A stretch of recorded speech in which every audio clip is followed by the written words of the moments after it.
Ranch in Glendale, Arizona, where today the Chicago White Sox are back in action against the Oakland Athletics out of the American League West, and it is a beautiful, this is a Chamber of Commerce day, if ever there was one in Glendale.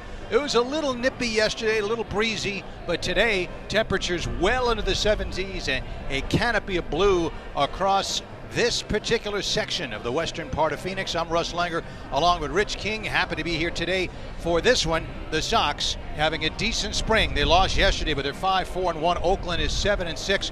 And Rich King, a gorgeous day for all. And a good game to watch because Ronaldo Lopez, Russ, will get the start for the White Sox. He was rained out in the first game of this Cactus League schedule, but he's back today. Of course, trying to recover from a tough year last year. Ronaldo 10-15, 5.38. Before that, in 18, had a great year, a 3.91 ERA.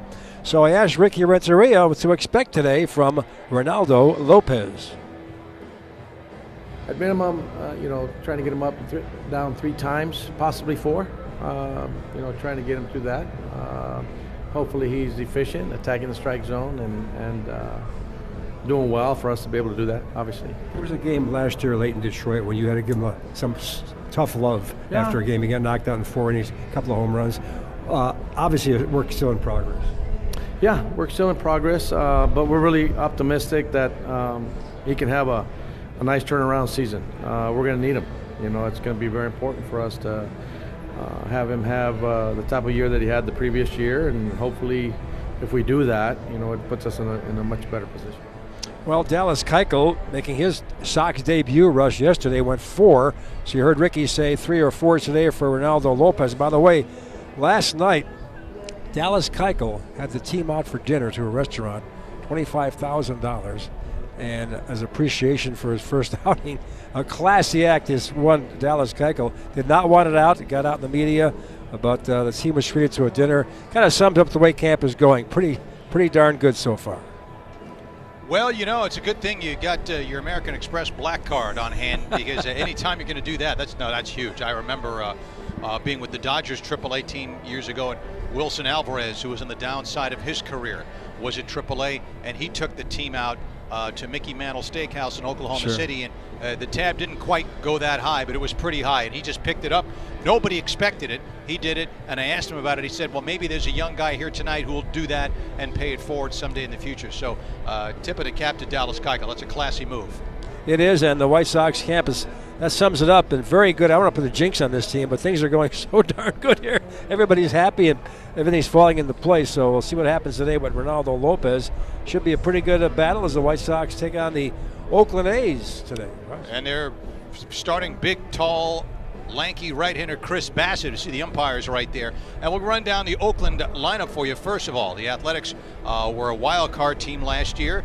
They feel like they've gotten a little better this year. I was in the dugout earlier speaking to one of the coaches today and the manager of the AAA team for Oakland and the Las Vegas Aviators, Fran Reardon. And there's a lot of optimism in their camp as well. They lead off at shortstop with a former Yankee, Jorge Mateo. Batting second is the second baseman, Tony Kemp. In the third slot, center fielder Ramon Laureano. In the cleanup position, the designated hitter, Chris Davis. Hitting fifth at first base, power hitting Seth Brown. There's the Oakland dugout there on the third base side. Hitting sixth, the switch hitting catcher, Jonah Heim. In the seventh slot for Oakland today, and playing third base is Vimael Machin. Machin, Machin, hitting seventh and playing third for Oakland today. In the eighth slot, the left fielder Luis Barrera, and batting ninth in right field, Greg Dykman. A slew of left-handed hitters in this lineup for Oakland today for Ronaldo Lopez to face. For the White Sox, they lead off in center field with a highly regarded youngster, Luis Robert. Batting second, another very good prospect, that's Nick Madrigal. Nick Delmonico having a good spring. Hitting third in left field, the cleanup man, the designated hitter, Edwin Encarnacion. There are the Chicago White Sox in the first base dugout. In the fifth slot, first baseman Gavin Sheets. In the sixth position, the third baseman today for the Sox, Chesler Cuthbert. Batting seventh and catching is Zach Collins. In the eighth position for the Sox, starting off at shortstop today, Danny Mendick. And batting ninth in right field is Adam Engel. And as you point out on the mound, the right-hander out of the Dominican and the former Washington National, Ronaldo Lopez. He's 26 years old. He turned 26 2 months ago. Has been in the big leagues since right around the All-Star break of 2016 when he broke in with the Nationals. And you pointed out his record before, Rich, 10-15 last year. Overall, big league mark, if you add it all up, 25 up and 31 down for Lopez, a 4.67 ERA for Ronaldo Lopez. And so we'll see how he does today. You heard the comments of Rick Renteria, what they're hoping for, that he will pound the strike zone and get ahead. Well, we saw the game in Detroit. I covered that series last year late, and he pitched against the Tigers and did not look like he was into the game. His velocity was down, and a couple of home runs. He got knocked out after 4. And we walked, of course, in the locker room after the game, and Ricky Renteria said, look, I had to talk with him because you've got to give it 100% every game. You're late in the year. I know you're out of it and everything, but you've got to give it everything. And I think Ronaldo's learned. Well, here's comments when he takes the hill about what happened to him last year. But it was a game, I think, that summed it up for him last year. He just did let his mind drift a little bit. So there's the White Sox, as the fans applaud, take the field here. A beautiful day. Russ mentioned this is not a cloud in the sky today. This is a perfect day for baseball, and a gorgeous setting as usual here as Lopez takes the hill. Let's hear from Ronaldo now. We talked about last year about the ups and downs, too many downs for him, and through interpreter Billy Russo, here's the comments of Ronaldo Lopez on his season in 2019.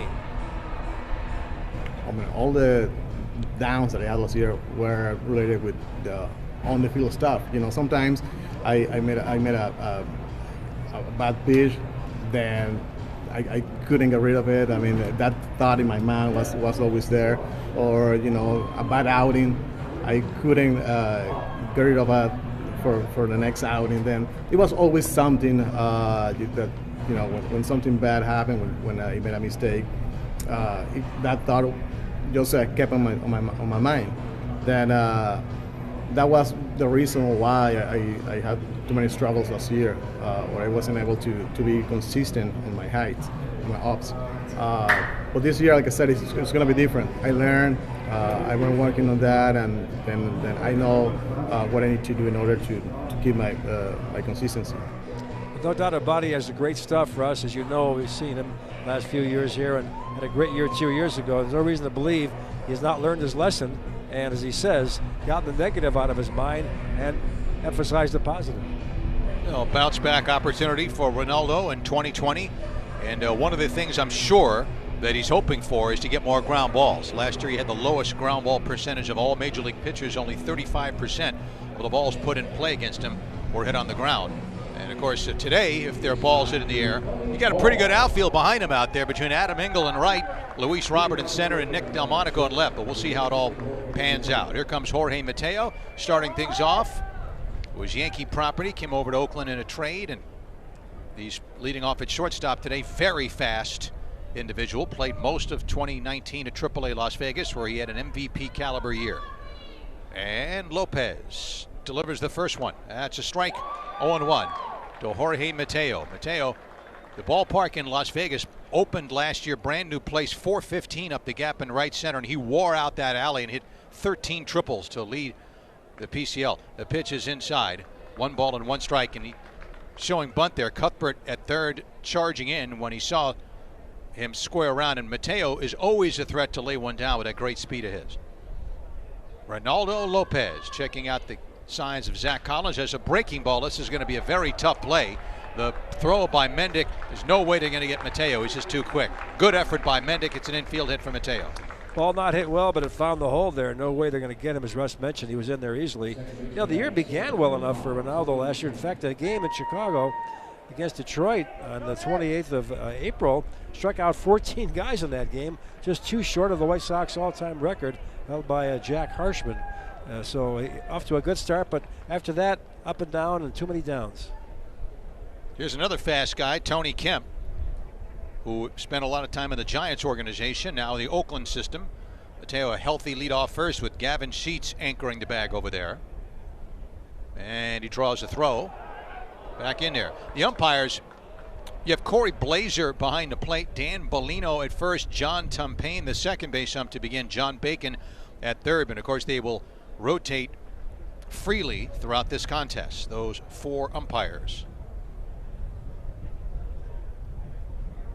Sox looked like they might come back again yesterday late against San Diego, but it was not to be. There goes Mateo, pitch up and away. Good throw to second. He's in there. He just outran the throw from Zach Collins. He did, Russ. He had a great jump, too. That was a steal, nice steal by Mateo. He really got a great jump.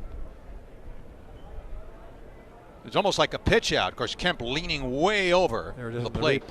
Yeah, it was a good position to throw, but the jump got him in there, and of course, great speed too. Mendick with a tag just a tad late. So Mateo at second, and Tony Kemp. Little left-hand batter waiting in there. Big league time at Houston and the Cubs. 28 years old. He's from the Nashville suburb of Franklin, Tennessee. He's only 5'7", Tony Kemp, and he's 165. Went to Vanderbilt, staying right at home for college. Off-speed pitch, good pitch. Dropped it in there for a strike. Nice hook by Ronaldo.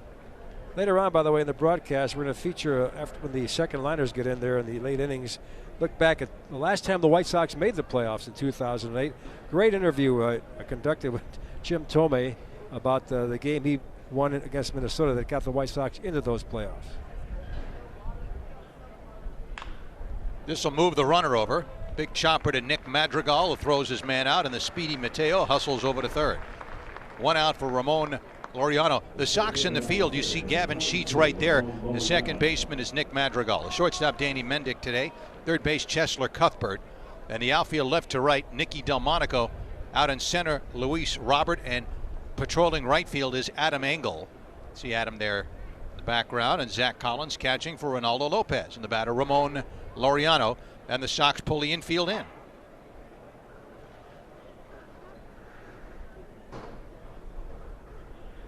Fastball, that's a strike. 0-1. Mentioned the ground balls that Ronaldo hopes to get this year. One would be mighty nice right now, right at somebody. 2 ground balls so far. One found the hole for a base hit. 1 strike to count. In the dirt, Collins blocks that one nicely. That balances the count now at 1 ball and 1 strike. Ramon Laureano, very strong throwing arm from the Dominican.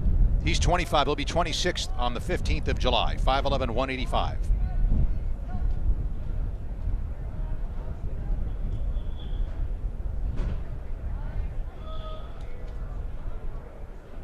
And Lopez comes back with a 1-1, and that's a breaking ball pull foul off the facing of the third base dugout. 1 ball and 2 strikes to count.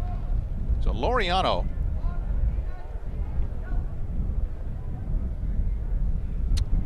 one of the big plays last year, May 7th, he robbed Joey Votto of a home run in the 6th inning against the Reds.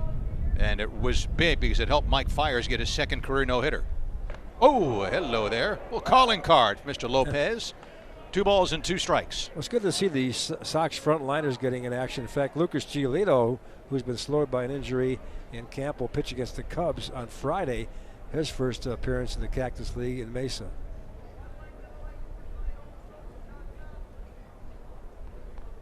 Here's a 2-2. Fouled off. Still 2-2. 95 miles an hour on the gun on that one. Power hitting Chris Davis waiting on deck. Tomorrow the White Sox will be facing the Brewers in Maryville, and Dylan Cease gets the call.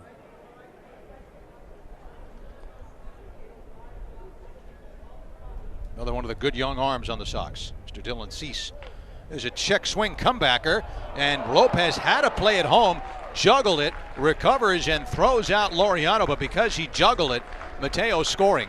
Mateo running on contact, and if you're going to make a play on Mateo at the plate, you got to handle it cleanly, and Lopez, the consolation prize is that he got the out.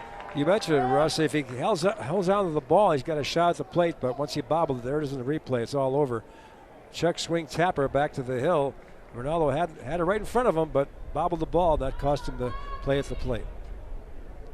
The old story, speed never slumps. Yeah. Now here's Chris Davis. Ball 1.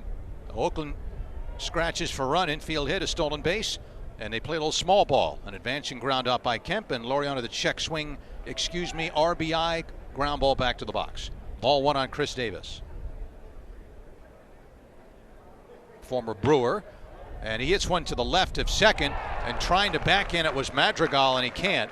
So Delmonico gets it back in. And Davis keeps the inning alive with a ground ball. And despite the shift, manages to find its way through. Well, you talked about ground balls. He's gotten 4 in this inning. 2 could have been outs. That ball was not hit well. It's right in the right spot. Here it is in the replay. Just found a hole out there. First one was in the hole, a little weak ground ball. So not exactly killing the ball, but they got 2 hits in a run here in the first inning, the Oakland A's. That's an infield hit for Chris Davis.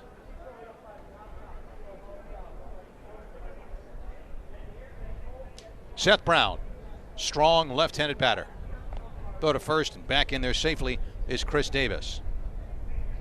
Brown from the state of Oregon, 27 years old, 6'1", 220. A lot of power. Last year in the Pacific Coast League at Las Vegas.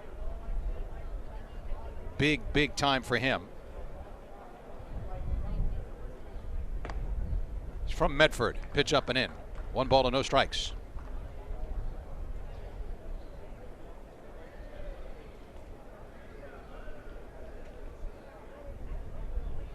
One ball to no strikes on Seth Brown. Davis at first, 2 down, top of the first. Just to start things at Camelback Ranch. Ronaldo Lopez. That's a good tailing fastball. Chased and missed. 1 ball and 1 strike to count. 94 miles an hour. Ronaldo's stuff looks pretty good today. I mentioned the ground balls. Not so much in spring training about how much giving up a run, but it's where the pitches are, and so far so good. Brown got called up late in the year to Oakland and did well in a handful of games, hitting .293. Nice breaking ball in the outside corner. 1 ball and 2 strikes. It's 75 at bats. Brown, you talk about a big family. He's one of 7 siblings. Wow. Younger brother Micah was drafted by the Marlins 3 years ago. He's a big outdoors guy. Got a degree from Lewis and Clark with a degree in criminal justice. Worked in the Idaho Department of Fish and Game during his off seasons. Here's the 1-2 from Ronaldo Lopez, and it's up and away. 2-2 on Seth Brown with Jonah Heim, the switch hitting Oakland catcher, waiting on deck. Ronaldo Lopez, an even keel guy, never gets too excited. He's very calm and very analytical in his interviews, and obviously studied himself last year about what went wrong, and hopes to correct it this year. That is a nice slider at 84, tied him up. So Lopez, we talked about the fly balls. He gets 4 ground balls and a strikeout, and the 2 of them go for infield hits, and that cost him a run. 1 run, 2 hits, no errors, and 1 man left. At the end of half an inning, Oakland won. The Sox against Chris Bassett coming up. Thank you, Rick. Chris Bassett is a Sox dugout right there. Bassett, tall, lean righty, 6'5", 210. There's Chris. University of Akron. Played basketball, it's no surprise given his size. He's born in Toledo. Broke in with the White Sox in the summer of 2014. And he was recruited out of high school to play basketball collegiately. Went to, as I said, University of Akron. He played baseball. Was a closer there. And he just kept getting better and better. And the Sox grabbed him in the 16th round in 2011. He worked his way up in their system. And that ball is banged into center field by Luis Robert, and here we go. Laureano gets it back in. Luis Robert wasting no time with a clean single up the middle. Just jammed it right in there. Robert's 5th hit out of 14 at bats here, putting a home run in the Cactus League. Sox off to a good start. As Kurt Gotti would say, there goes your no-hitter. There it is. There it is, right up the fat pitch up in the zone, and he just ripped it. Bassett now 31 years old as Nick Madrigal stands in, the second man up. Robert takes his lead, draws a throw, and Luis back in there. Defensively, you see Seth Brown there at first, and Oakland with Tony Kemp at second base, the shortstop Jorge Mateo, and Machín is at third. Barrera's in left, Ramon Laureano in center, Dykman is in right, Jonah Heim catching for Chris Bassett. There is the Oakland defensive setup on a gorgeous day in Glendale. Robert takes about a 3, maybe 4-step lead over at first base, and he goes. Pitch is high. Heim's throw is off target. better throw. They might have had him, but it was a decent jump by Luis, along with a decent-sized lead, and he steals second. It was a good jump, and the ball kind of up and away a little bit, or inside I should say, and high in the zone. A little more difficult throw, and Robert got in there. So he's on second in scoring position now. Nobody out here in the first. Madrigal, of course, very highly regarded, as most of you know. Robert at second, nobody out, and the pitch is high, 2-0. Sox unable to score. They were shut out till the ninth inning yesterday. They tried to come back against San Diego, a hot team. Padres have won 7 in a row, and they're 8-1 on the spring. Sox were down 3-0 entering the ninth. They had to run in to make it 3-1, and they had the bases loaded with one out, but a double play sealed the deal, and the Padres walked away with the victory. And the Sox trying to get an early run here. Bassett delivers high. Well, Madrigal trying to make the team, obviously, but he may begin the year, this is just speculation on my part, in the minors because of Leary Garcia at second base. But this guy can do it all. He can run. One of the fastest guys on the team. If you see him, it's obvious to the naked eye he can really fly. And he sprays the ball all over the place. There's a strike, 3-1. White Sox have Tim Anderson and Moncada batting leadoff at times here among the regulars. This guy, to me, is a great leadoff man. 3-1. Nick Delmonico batting third today, waits on deck. Bassett. Bounding ball down the third base side, foul. 3-2. After the 2014 season, the Sox traded Bassett along with catcher Josh Fegley, Marcus Semien, and Rangel Ravelo to Oakland for Jeff Samardzija and Michael Inoa. Then Bassett was in the Oakland system, AAA in 2015. He had Tommy John surgery and missed most of 2016 and more than half of 2017, recovering from that. To third, nice stop by Machin, who throws him out. Machin right there it looked like he was caught between hops there, Rich, but he made a nice play. Vimael Machin making a nice play and holding it second with a play in front of him is Robert. That was like a fly swatter thing. That ball jumped up on him, and here's on the replay. Watch it. He hits the ground and kind of jumps up on him, but he reaches out and grabs it and goes down and makes the play. A nice play at third base. One out for Delmonico. 2018, yes. Delmonico, Russ, 5 for 18. 3 doubles in the Cactus League.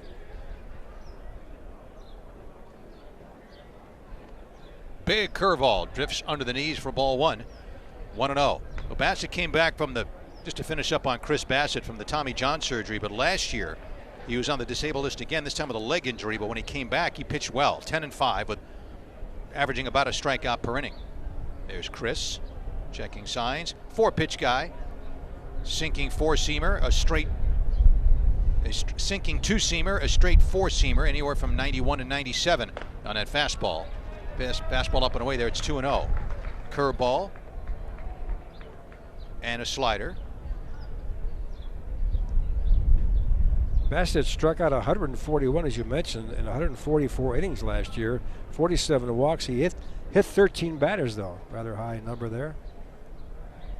Not afraid to pitch inside, that's for sure. Here's the 2-0 to Delmonico, and Bassett lets it fly, and this one is driven to deep center. Laureano going way, way back and looking up, and it is gone. Delmonico continues a very good spring with a high drive that goes out to left center field onto the berm, and the Sox are leading 2-1 in the bottom of the first inning. Well, I talked about it all spring. Nicky Delmonico has a good bat, and he's showing it here in camp, trying to make this ball club. There's a 26 spot possibly available for him, and he's been impressive. Three doubles now and a home run. Here's the replay. Looks like he got a high pitch right in the zone, straight up there, and ripped it into center field. That ball carried, and onto the grass. Long blast by Nicky Delmonico, and the Sox are on top. Breeze is blowing from across the field from right to left. There's a liner caught by Jorge Mateo off the bat of Edwin Encarnacion with a 1 pitch that makes it 2 down.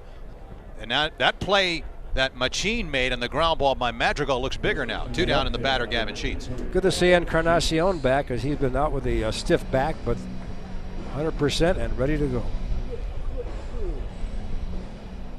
All right, here's Gavin Sheets standing in now. 2-1 Sox in the bottom of the first. Outside ball 1. I had a chance to visit with one of Gavin's dad's ex-teammates today. Terry Kennedy, former catcher, is here. He's scout with the Cubs now. He's played with Larry Sheets with the Orioles. Check swing bouncer to the right side. Not an easy play. Seth Brown scoops and feeds Chris Bassett for the out. The excuse me roller finishes the inning, but the Sox jump out on top. The single by Luis Robert, the stolen base, and the 2-run home run by Nick Delmonico. 2 runs, 2 hits, no errors, and no one left. And at the end of 1, Sox 2, Oakland 1. Call 312-674-1000. Well, Nicky Delmonico, as Russ mentioned, having a great spring and homered here in the first to give the White Sox a 2-1 lead. Now Ronaldo Lopez, who looked, despite giving up a run, Russ looked pretty impressive in that first inning, getting a lot of ground balls. He got 2 ground balls, neither of which hit very well, and then 2 other ground outs. One was an excuse me roller by Laureano that drove the run in, and he struck out Seth Brown with a nice mix of pitches. And so now he goes to work with a 2-1 lead, and the switch hitting catcher for Oakland, Jonah Heim, who split time fairly evenly last year between AA and AAA, but interesting prospect, Mr. Heim. Here's the pitch, and it's outside ball 1. 1 ball and no strikes. Heim is from the western part of New York State, the Buffalo, New York area, where you don't have a lot of baseball prospects because it's just the weather is just horrid for so much of the year. But an intriguing prospect, switch hitting catcher who hits a lot of line drives, and he hits one right there for a base hit to left field. Delmonico's on the job on 1 bounce and gets it back in. That's the 3rd hit for Oakland.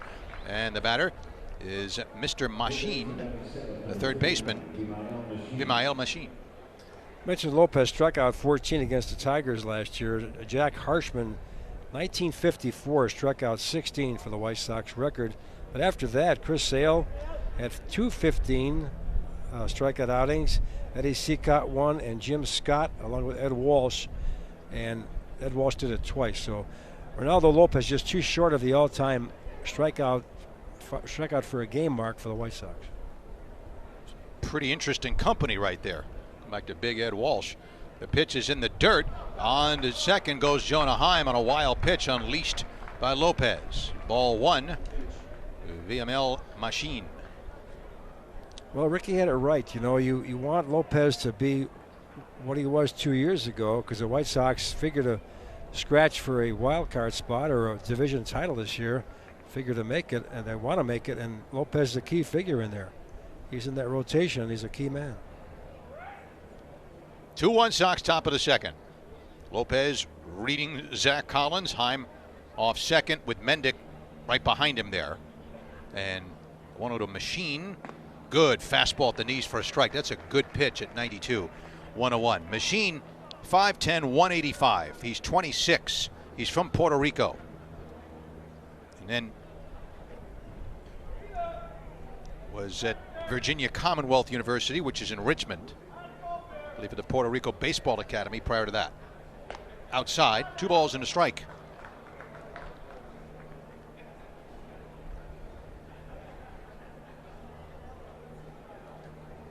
The Cubs organization at AA much of last year. He hit .294 in the Southern League.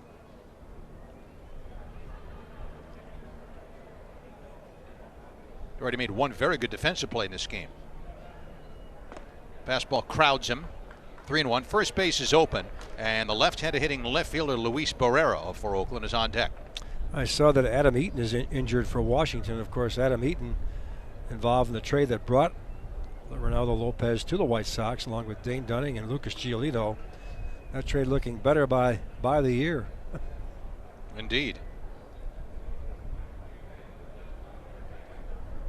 3-1. Just missed the corner. Ball 4. So Machine draws a walk. First walk allowed by Lopez. 2 on, nobody out. And Lopez, who, as I said, got 4 ground balls in the first inning, will try to get 1 now out of Luis Barrera here. Well, having said that, Adam Eaton had a pretty good go in the World Series last year in the playoffs, so Washington got their money for Adam Eaton. Won a championship. Barrera's first at bat. He's batting 8th today. Luis climbing in, 24-year-old from the Dominican.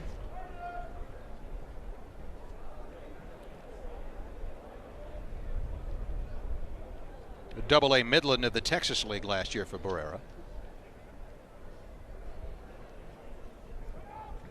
And Lopez off the rubber.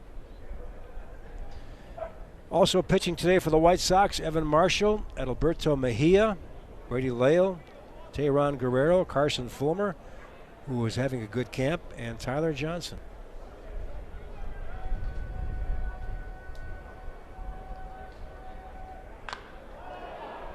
Left center, Delmonico giving ground, and Nicky one-hands it as he approaches the track, spins and fires it back in. And the runners retreat. Heim back to second, Machine back to first, and with one out, the batter, Greg Deichmann. Good jump by Nicky at that time. He hauled it down. They look easy out there. Nice catch.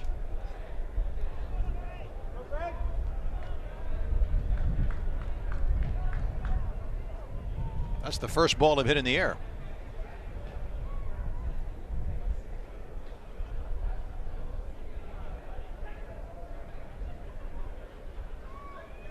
Collins, wigwag, and a sign out. And Lopez all set to go. Heim at second, Machine at first. Off-speed pitch, strike on the outside to Greg Deichmann.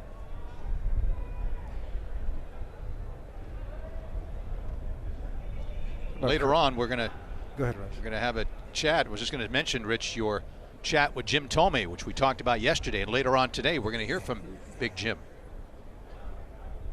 Here's the 0-1 to Deichmann.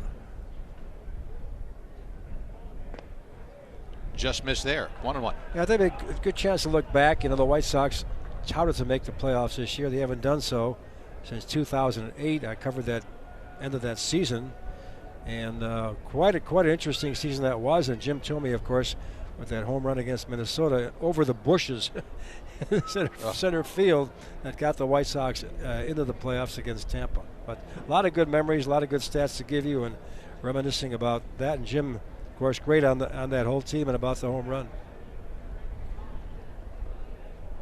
Deichmann, who's from the New Orleans suburb of Metairie, Louisiana, went to LSU, fouls a fastball back, and it's 1-2. Yeah, we touched on it yesterday. Whatever, Sox, Cleveland, Philly, everywhere he went, Thome was a huge fan favorite for all the right reasons. We used to interview him, and it was a joy because he always was so polite, and he'd very deliberate, answered all the questions, and obviously a very intelligent guy out of Peoria, and joy to be around. Positive guy.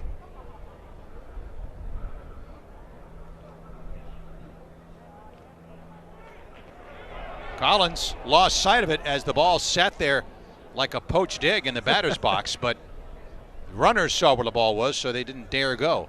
That's right. It was a poached egg. Right in the batter's box, and couldn't find it.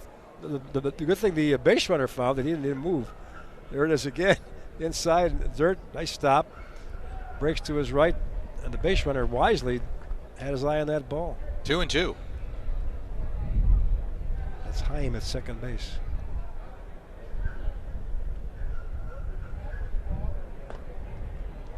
I didn't miss by a lot, but it's 3-2 now. So on the 1-2, he threw the curveball, it bounced. The 2-2 fastball just missed there. So now, with the Sox up 2-1 and 2 on and 1 out and a full count, Deichmann, the number 9 hitter, waiting with the speedy Jorge Mateo waiting on deck. The runners lead. That's fouled away. Came after him with a fastball. 94 is the top speed so far for Ronaldo today. Stuff looks pretty good, even though he's given up a few hits in this game and walked a guy. His first outing, I mentioned he was rained out the game against the Angels, the opener here in the Cactus League for the White Sox.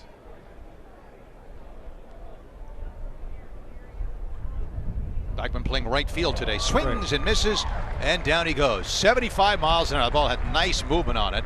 Second strikeout for Lopez. He made his pitch when he had to on a 3-2. And with 2 outs, the batter, Jorge Mateo. That was a quality pitch, a breaking ball by Ronaldo to get the second out. Here it is on the replay. pulled the string on it and just got it in there, right? And it's strike two. He swung, but it was a strike anyway. Mateo standing in. He had the infield hit to the hole at short to open the game. Stole second and eventually scored on the check swing ground up by Ramon Laureano. Fastball below the knees, ball one. So we'll see how far Ronaldo can go. Ricky was saying 3, maybe 4. Yesterday, Dallas Keuchel gave the White Sox 4 good innings.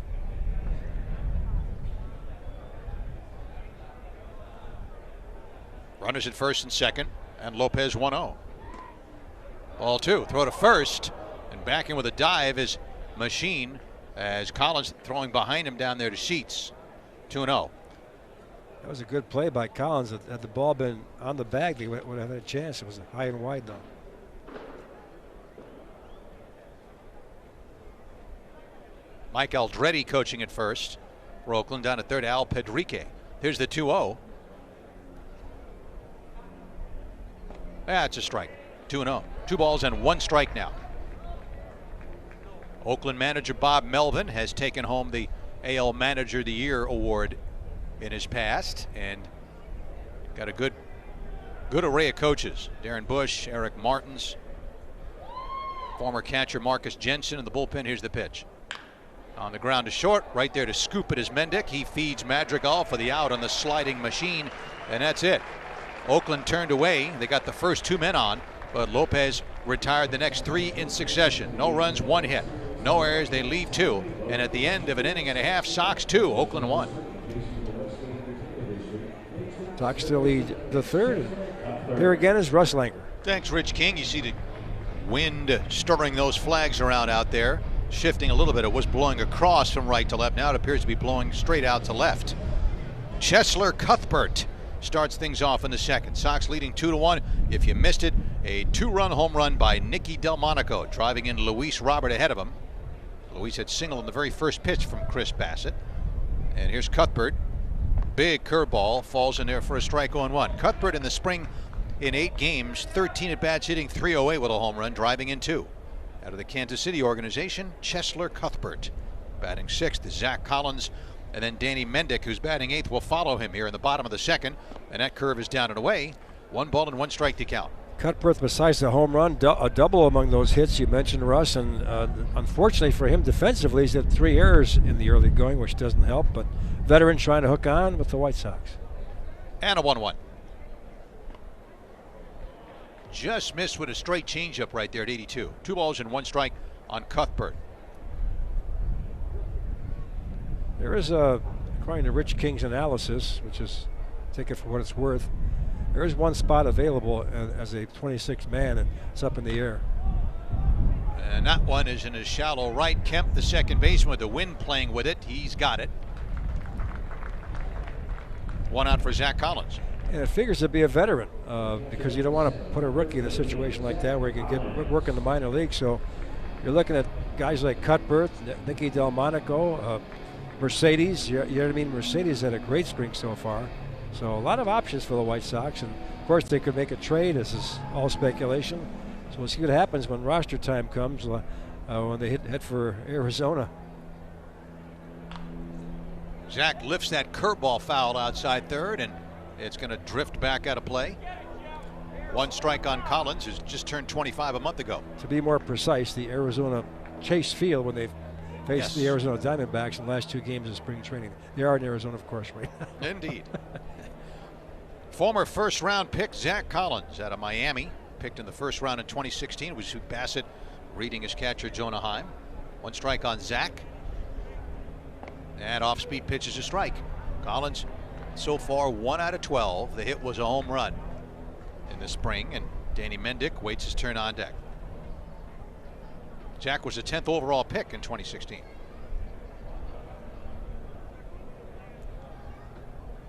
And the 0-2. That's low. 1-2. 282 at Charlotte last year. 19 homers, 74 batted in. Sox calling him up 27 games where he hit 186.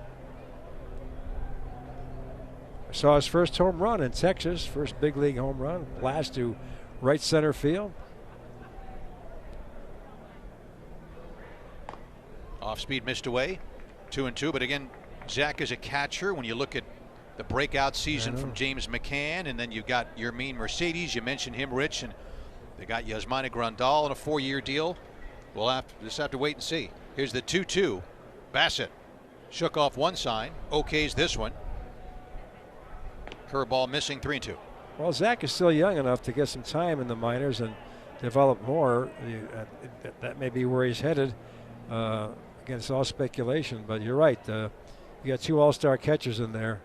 You're not going to carry. I don't think you'd carry a third. Up and away, ball 4. Collins draws the first walk issued by Chris Bassett.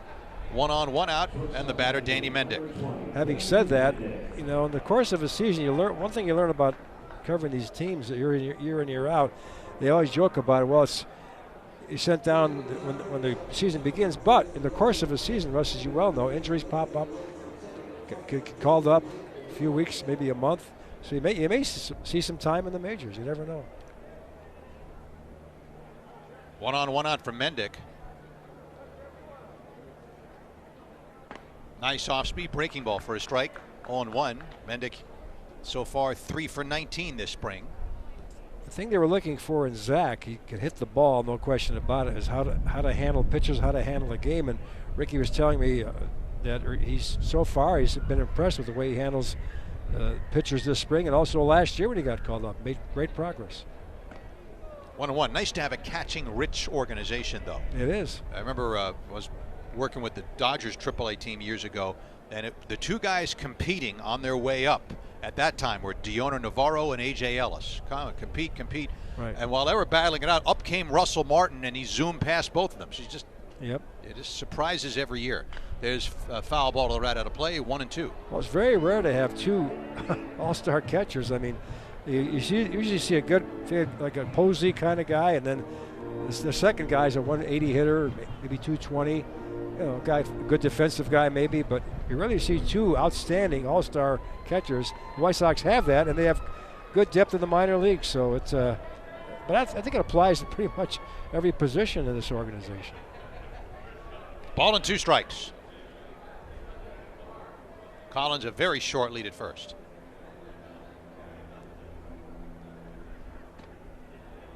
2-2. I had a dinner with a White Sox brass member, and we were talking about it. And if you look at these other teams, Russ, you and I see these games. San Diego has a good farm system. You see some talent there, but the White Sox depth in their organization in the second liners stands out. I mean, they have more depth than most teams. Second baseman Kemp on the bag for 1, over to first for 2. A 4-3 double play. Sox are finished in the bottom of the second, nothing across. We finished 2 frames here at Camelback Ranch, and at the end of 2, Sox 2, Oakland 1. Talk to people. It's 60 degrees and sunny here in early March in Chicago, so that's pretty impressive. Let's hope that holds up for opening day on March 26th, Russ Langer. That'd be awfully nice, wouldn't it? All right, to the third now. Sox up 2-1 in the first inning. 2-run clout by left fielder Nick Delmonico. There's Ronaldo Lopez, who threw 2, has given up a run on 3 hits and a walk. He has struck out a pair. Tony Kemp, the left-handed batter who grounded out to second to help set up the Oakland run in the first, stands in now.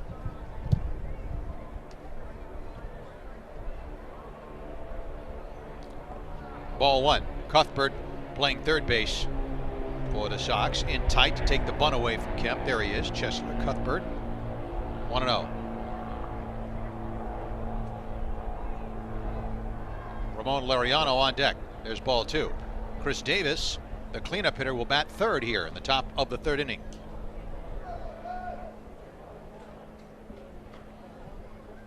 Sox looking for their 6th win this spring. This is their 11th game. That one missed again. 3-0. Oakland 7 up and 6 down entering this one. It's a pretty tough club. They won 97 games last year. Finished 10 games behind Houston. You mentioned made the playoffs. Strike. You got some talent in this club. They're some great hitters, and not playing today. Matt Chapman at third base and Matt Olson at the corners. They're loaded at the corners. 2 good players. Strike 2. Well, it's interesting because the Oakland Athletics had 3 straight last place finishes. 2015, 16, and 17. All of a sudden in 2018, they won more than 95 games. And then last year, 97 games and lost in the 1-game wild card. Drive into shallow right, and did a shoestring effort to make the catch by guess who? The same guy who made a diving catch in center yesterday against San Diego, Adam Engel. That's right, Adam, center fielder last year. We'll see some time in right field this year. Racing in, did so yesterday, did so again today, but nothing new for him. Here's the pitch that Ronaldo got it inside a little bit, but he golfed it out there. And Adam comes racing in and makes a nice diving catch, and 2 days in a row for Adam Engel, but no surprise at all. And if that ball gets by him, Tony Kemp is high-fiving his teammates in the dugout right now. That's how fast he is. There's ball 1 to Laureano.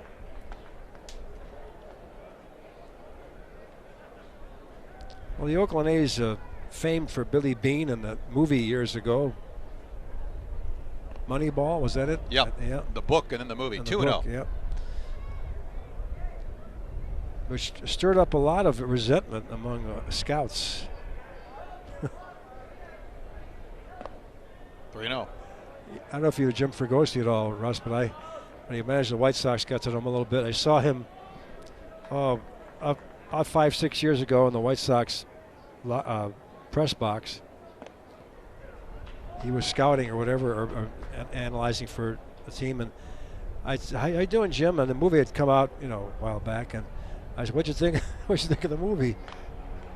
And he goes, "Billy Bean did not invent on-base percentage."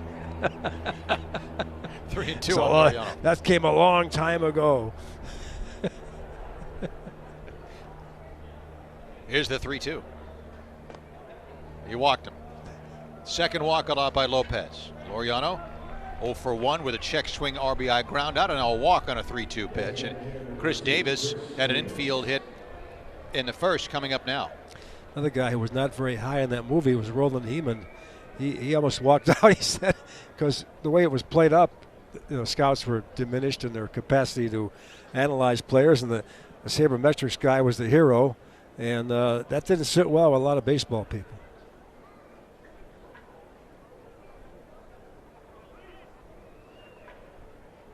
Laureano leading off first, the pitch. And breaking ball fouled off, strike 1. 0-1.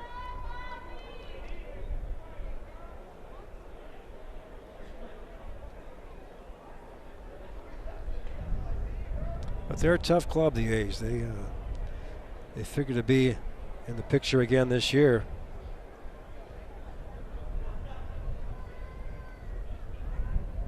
By Matt Chapman, 36 home runs. Olson had 36 at the corners. Very impressive. They get some good young arms, too, Oakland. Nice breaking ball by Lopez, and the power hitting Chris Davis down 2 strikes. Yeah, Sean Manaea was hurt last year, but he pitched 4-0 when he was in there, 1.21. Frankie Montas, Fires, of course, of fame now with the Houston situation. And Chris Bassett got some arms. And they got some young guys like A.J. Puck and Jesus Luzardo, both left-handers who throw mid-upper 90s. That pitch missed, and Collins wants to have a little meeting here with Ronaldo Lopez. And Marcus Semien, the former White Sox prospect, 285 last year. He had 33 home runs, so they can hit. And Pudin Laureano was playing today, 24 home runs, 67 RBIs. Chris Davis had 23.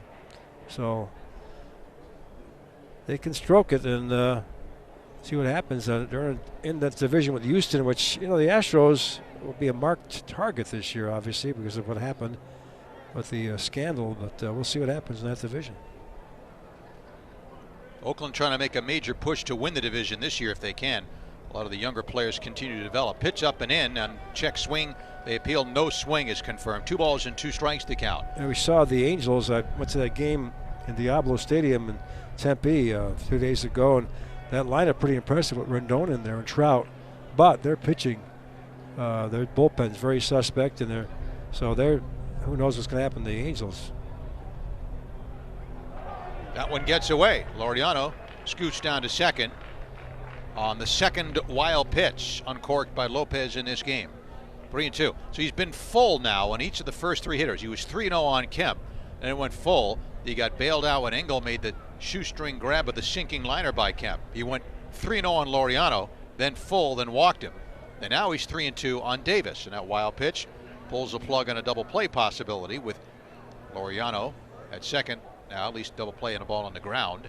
And again, shift is on. 3 men to the left of second base. Madrigal, Mendick, and Cuthbert all to the left of second. Payoff to Davis. Dangerous slugger, the pitch. Ball 4. So back-to-back walks. 3rd walk of the game. And the batter Seth Brown, who struck out his first time up. Well, all this means that Ronaldo, you're hoping to get 4 out of him. That's up in the air right now with all the pitches he's thrown. No activity, though, in either bullpen on this gorgeous day in Glendale. Nicky Delmonico's 2-run homer in the bottom of the first gave the Sox the lead. Still very early in this one.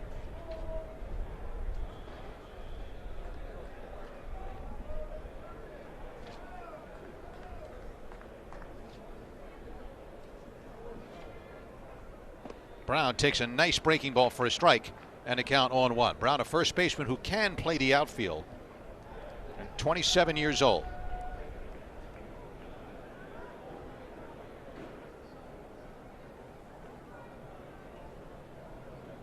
.37 home runs and 104 RBIs at AAA last year for Seth Brown. That ball's hit hard, hooking into the corner, foul. Oh, he challenged him with a fastball at 92, and Brown pulled the trigger a little too soon. The runners return. Davis to first, Laureano to second. They count 0-2 on Seth Brown. Billy Beane, now the executive vice president, has been for a while with the A's. Their GM is David Frost.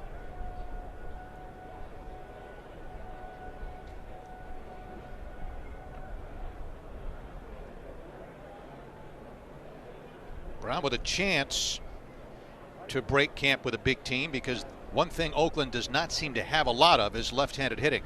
We'll see how it all works out. He has hit everywhere he's been so far in his career. Here's the 0-2. Throw to second and picked off is Ramon Laureano. The inside move by Lopez down to Mendick, and they pick him off. That goes 1-6, and there are 2 outs. You know, you see this practiced all the time in the back diamonds here at Glendale. And there it is. Nice turnaround, nice call, and they picked him off by a mile at second base. They work on that a lot. You see a lot of activity. All the bases. Just repetition, repetition. 2 strikes on Seth Brown. Big shift to the right for Brown. Only Cuthbert is on the left side, and that one's outside. Ball 1. 1-2 to count. So that first walk is essentially erased with that pickoff move. And as you point out, Rich, that wasn't even close. Sure helps, doesn't it? Yeah, it sure helps. Really hung out to dry. Here's the 1-2 to Seth Brown. And Lopez uncoils, and here he comes. Breaking ball, missed again. 2-2.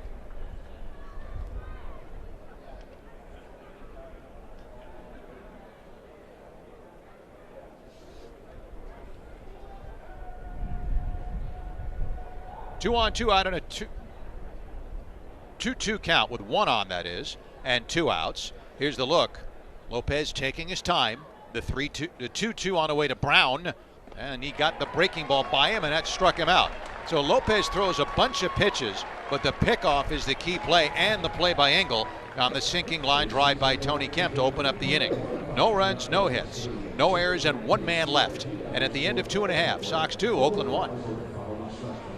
Played yesterday, Tim Anderson, and Engel made that catch, and Leary Garcia made a great play, one-handed the ball, barehanded it, and threw a guy on first base.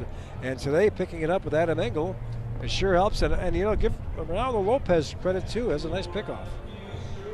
And Adam Engel will lead things off, batting 9th today, followed by the top of the order, Luis Robert and Nick Madrigal. Chris Bassett through 2 has given up the 2 runs on 2 hits, a walk, no strikeouts to this point. Engel hitting .200 this spring with 1 home run. He has knocked in 7 runs, which tops the Sox so far. And as Rich and I have talked about, some very nice defensive plays, which he's known for anyway. Breaking ball, strike 1. to Adam Engel. Had that big 3-run homer earlier in the week, last week. So Adam off to a good start, more aggressive, I mentioned, this year, and had a good go at the end of last year and picked it up right here in camp. Outside, 1 ball and 1 strike. Machine, the third baseman, even with the bag, just in case Adam, there he is, in case Engel decides to drop a bunt down. He does run well. Leading things off in the bottom of the third, 2-1 Sox, and Bassett is way outside of that fastball. Backhanded spear there by catcher Jonah Heim. 2 balls and a strike. Tomorrow, the Sox will be on the road playing the Brewers. And then our next webcast will be Thursday here against the Colorado Rockies. There's a strike, 2-2. Milwaukee trains in Maryvale. Never been there. I'm going to go make the trek tomorrow, see what it's like. I've not been there yet. But 3 of the next 4 games are on the road. At the Rockies game here. And Friday, they'll play the Cubs in the Cubs home ballpark. And then they'll play the Giants in Scottsdale on Saturday. The pitch breaks in the dirt, 3-2 on Adam Engel. Well, Scottsdale's a nice park. It's in a congested area, but a very touristy area, but a very nice ballpark. And we have, Russ, we have 3 games in a row. Sunday, Monday, and Tuesday coming up, so get your voice ready. Getting it ready now. And I know you are too. Be a rough one. This is sliced near the first base dugout and the stands over there. 3-2 on Adam Engel.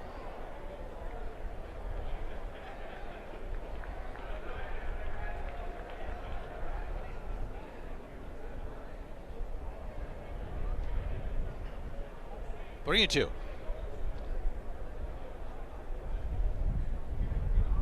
Heim sets up behind the plate and the payoff, and Adam takes it high.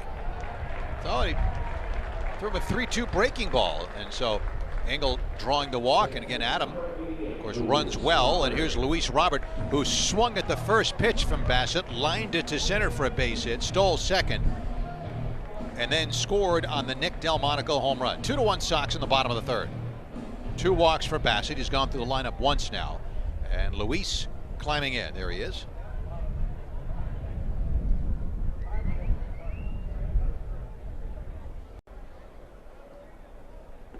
Ball 1. I asked Ricky in the news conference today before the game how important it was for Robert to get off to a quick start. And he said it was because it would take a lot of pressure off. But he also felt that even if he didn't get off to a great start, he has enough support around him in Abreu and Eloy to get him through the tough times. Very important for any young player to have that. Ball 2, 2-0. He has lived up to the billing, and offensively and defensively, the last few years here in camp. Looking at him play center field, gets great jumps. Despite being a big guy, he's got really good speed. He's laid off 2 changeups, and there's a shattered bat, 1 hopper to second. That's 1, and then Mateo loses his footing, and I don't think he would have had Robert anyway. It's a shattered bat force on this bat shrapnel all over the infield. The bat wound up at the shortstop position out there, being picked up now, and that bat really shattered. Here it is in the replay, as he looked like he got jammed, and just three pieces of the bat flew everywhere, and no chance to get a double play on that one. That ball was hit too softly. Robert did steal second in the first, so you figure Oakland will keep an eye on him. And Luis standing at first now with 1 out. He's 1 for 2 now. And Nick Madrigal with an opportunity. Nick hit a little roller to third and took a good play by Oakland's third baseman, Vimael Machine, who was caught between hops moving to his left and grabbed it cleanly and threw him out with a nice play.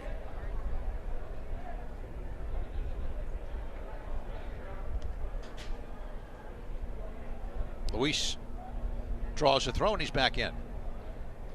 Darrell Boston right there with him. Of course, Nick Capra coaching at third. 2-1 Sox in the third.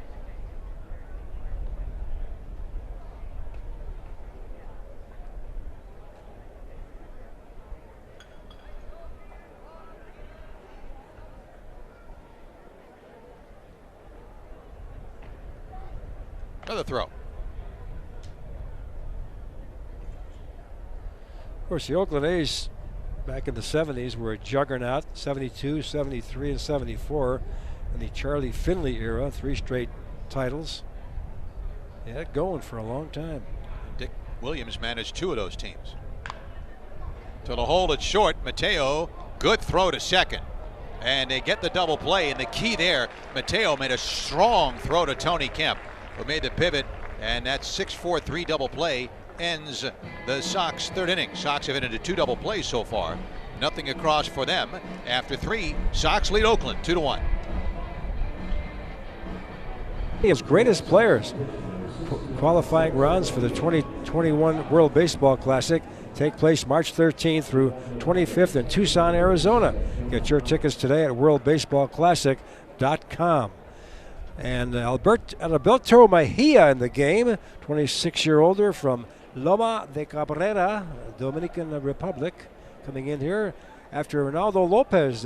Russ, I thought he pitched pretty well in 3 innings.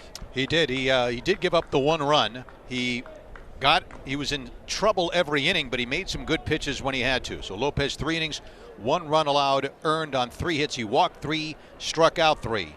And there's the big man at Alberto Mejia to pitch the 4th to Jonah Heim, Bimael Machine, and then Luis Barrera. Mejia is pitching for the 4th time this spring. He's not given up an earned run yet in 4 1/3 innings. 2 hits, 1 walk, 5 strikeouts. So he's pitched well. This is his first outing in 3 days. He last pitched against the Texas Rangers. Through an inning and a third, no runs or hits. There's a strike. Jonah Heim, a switch hitter, batting right-handed now. I mentioned the 1 spot possibly available on this bullpen, and Mejia spent some time in the majors last year with Minnesota and the Angels. In fact, 33 games overall. So this guy's got a good look and good experience.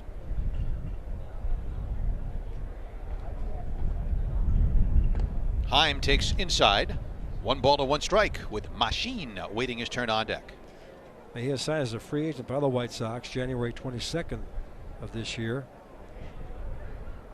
He's got 2 years plus in the major leagues.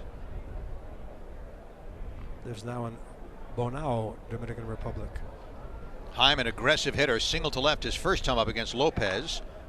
Pulls that one foul.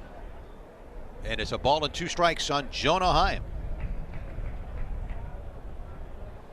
There's Jonah, 6'4", 220. Big guy for a catcher. Amherst, New York, right outside Buffalo. Hit .358 at AAA, .282 at AA last year.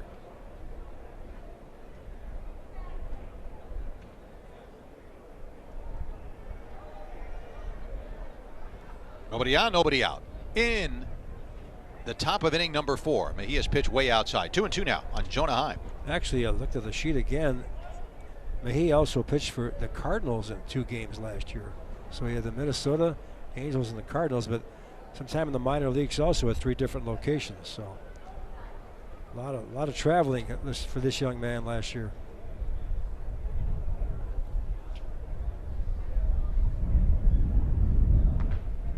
Adalberto Mejia, the 2-2 to Jonah Heim. Line fair. Ball rattles and is grabbed by Delmonico, and Heim takes a turn and wisely goes back to first. That ball, Cuthbert tried to get it, but that ball was really roped, and Nicky made a good play to hold him to a single. Looked like he timed the breaking pitch and just drilled it down the line, and the ball was hit so hard, Russ, that it got to Delmonico so quickly. There it is on the replay. It was like a low slider, I think, and just drilled it in there. And the ball rattled in the corner so rapidly that Heim had no chance to get to second base. Bimael Machine. There's Heim at first. Gavin Sheets right there trying to keep him close. So Heim is 2 for 2. 1 hit against Lopez, 1 hit against Mejia, 1 hit left-handed, 1 hit right-handed. There's a strike 0-1 on Machine. Switch hitting catchers. That's a nice thing if you can find it. So rare. It is. Of course, one of them just made the Hall of Fame recently, Ted Simmons. 1 strike on Machine, and that's served into center for a base hit. Robert feeds it back in. Heim trots to second and stops there. Machine has now walked against Lopez and singled against Mejia. And Oakland threatening with Luis Barrera coming up. And both hits line shots, no doubt about it. And see if he can settle down here and get out of this inning. Here it is one more time. Ripped a shot. Looked like another breaking pitch over the middle, and too much of the plate, and it was drilled in the center field. Barrera gave the ball a good ride against Lopez in the second in the same situation with 2 on and nobody out. But Delmonico went back in the ball quickly and caught it right in front of the warning track. So Barrera is 0 for 1. Good year at Double-A last year. You'd figure he'd be ticketed for Triple-A this year. Swing and a miss. Good breaking ball there. 0-1. He broke in to baseball in the majors in 2016 with the Twins. Pitched 1 game, then the following year in 17, he was in 21 games, went 4-7, a 4.05 ERA. So I mentioned he's got pretty good major league log.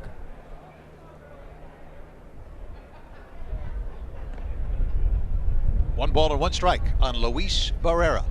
85-mile-an-hour slider that time from Adalberto Mejia. Greg Deichmann, the on-deck hitter. 5 lefties in the Oakland lineup today, plus the switch hitting Jonah Heim.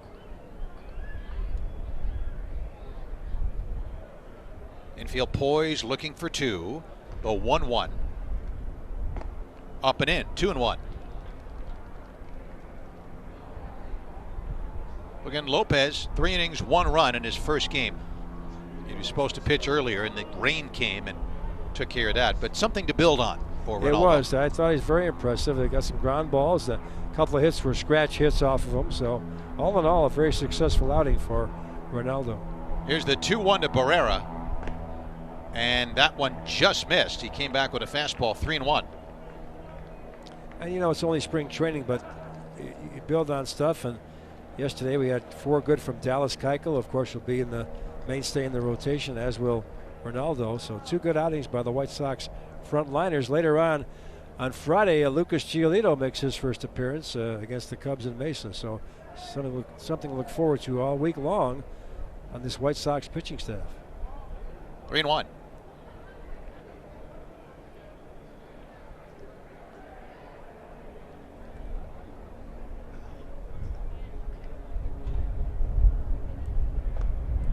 Well, now Oakland has the bases loaded, nobody out. He has pitched so well this spring, but back-to-back singles and now a walk to the number 8 hitter and a left-handed batter on top of that. So Heim goes to third, Machine to second, and now Barrera walking on the 3-1. And here's Deichmann, who struck out on a nice 3-2 pitch from Lopez in the second. And again, a lefty-on-lefty matchup. We'll see what the Sox do with the infield here. Third baseman Cuthbert's going to play in. Everybody else looking for double play.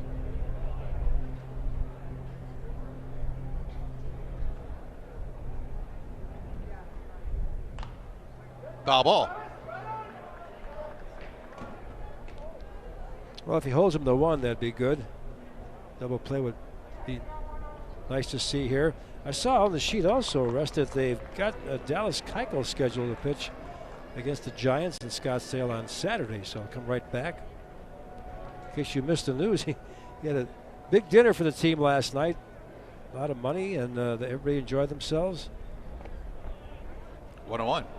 Ricky Renteria very appreciative, and you know, there's a team leader. Keuchel's been a team leader since he got him. He's taking guys aside and helping them, and pitchers, and big influence so far by the veteran. It helps. That's a grand gesture when a guy picks up a tab like that. This is great. Here's the 1-1 to Deichmann now. Inside, 2-1. Deichmann out of LSU only hit .219 at Double-A Midland last year in 80 games. 11 homers, 36 batted in, but he stole 19 bases.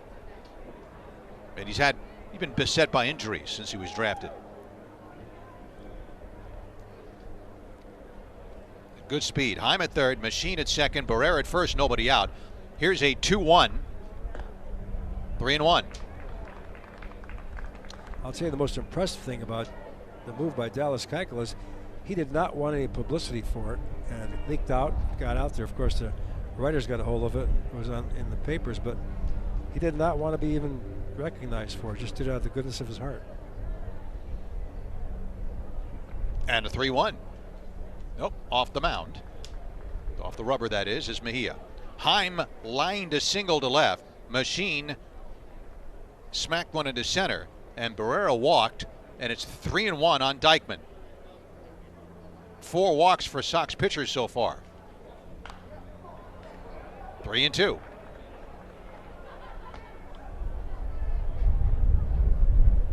Jorge Mateo waits his turn on deck. And Mejia getting acquainted with a new ball right there. You missed it. The teams did their scoring in the first. Oakland scored on a run-scoring ground out by Ramon Laureano, driving in Mateo, who singled and stole second. And Nicky Delmonico's 2-run home in the first gave the Sox the lead. Foul tip. 3-2. Now Oakland, big chance here. 3 on, nobody out. 3-2 on Greg Dykeman. Well, you mentioned it, Russ. Mejia's had 3 good outings against the Dodgers, Seattle, and Texas. Nothing across. Just 3 hits in 4 1/3. In trouble here, big way. And a 3-2. Got him. Came right after him with a fastball, and it was tipped into Collins' mitt at 92 miles an hour. So Mejia gets a big strikeout. Dykeman is 0 for 2, and a double play could get him out of the inning, but Mateo's a tough man to double up, and Rick Renteria is coming to the mound. Well, Ricky comes out. Usually it's a change, so we'll see. Unless he's going to discuss, that's going to be it. It's all over for Mejia, who works a third of an inning. He's not given up a run yet, but all the runners on base, of course, his responsibility. 2 singles, which were really ropes, and a walk. So he's out of there, and Ricky going to the pen as Mateo will stand in there. White Sox still lead this game, 2-1. Sox have 2 hits. Oakland has 5. Carson Fulmer has been summoned from the bullpen, and Carson will pitch for the 4th time this spring. He has gone 4 1/3 innings, allowing a run earned on 3 hits with 3 walks and 5 strikeouts and a 1.93 ERA. And this is the first time Fulmer has pitched here at Camelback Ranch this spring. The other outings on the road against the Giants and the Reds, Kansas City, and Texas, the 3 teams he's faced so far. Now he inherits a bases loaded 1-out situation with Jorge Mateo set to come up. Well, interesting that Fulmer's name came up in the pregame news conference at Ricky, and asked if he's got a chance to make the team.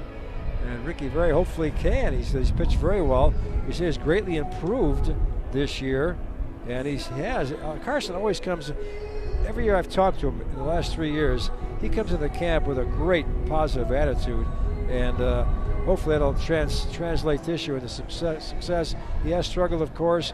A disappointing career for him so far, but he could be a good year. He's out of options, so they may keep him. He's in the last game very impressive. You mentioned the game in Texas, surprise Arizona against the Rangers. 1 2/3 innings in that game, and they struck out 2 batters. Very impressive outing for Carson Fulmer as he pitched the 5th and 6th. He got Andrus. He struck out Frazier. He's got some good. Danny Santana. He's very impressive so far in the spring games. Former 1st-round pick, Carson Springer Fulman, 26 years old. Mateo singled, stole a base, and scored in the 1st, and hit into a force play in the 2nd, and he takes a strike. 0-1. Again, Sox are in at the corners. Cuthbert at 3rd is by the edge of the grass. So is Gavin Sheets. There they are. So they'll come home if the ball's hit to them. And up the middle, Mendick and Madrigal. That double play depth. And again, Mateo, if you're going to double him up, you better do your business quickly. He can really motor. Did he go? Yep, strike 2. And Fulmer jumps ahead 2 strikes. Good breaking pitch by Carson there, fooled him. White Sox can get out of this thing. Be nice to see. Bases loaded, nobody out, now 1 out.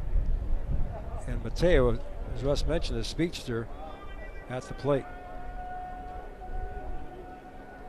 0-2. Tony Kemp on deck. Ball 1. That's a good 2-strike pitch, though. Try to get him to chase that. Yep. Hard slider. Out of the zone and where it should be. Got one more opportunity here. Still ahead in the count, 1-2. Still has the advantage. Heim at third, Machine at second, Barrera at first, one out, the 1-2. Shallow center, plops in there for a base hit. 1 run scores. Here comes Machine. The throw bounces off the top of the mound. 2-run score. Oakland has a lead back by a score 3-2. That was a pretty good pitch. I know it's a base hit, but he jammed him a little bit. He dumped it out there. Nothing anybody could do about it as the A's get 2 more, but pretty impressive outing here again. Inside pitch, he just jammed him and just had enough strength to get it out there over the infield. So too bad, but that's the way it is in baseball. And better throw. It might have been a close play with a better throw, but it bounced before the mound, between the mound and second. Then it hit the top of the mound. Barrera to second. Mateo is 2 for 3. The 2 runs are charged to Mejia. Here's Kemp, 0 for 2. Grounded to second and lined out to shallow right, opening up the third, and a nice shoestring tumbling grab by Adam Engel. Pitch fouled away, strike 1, 0-1.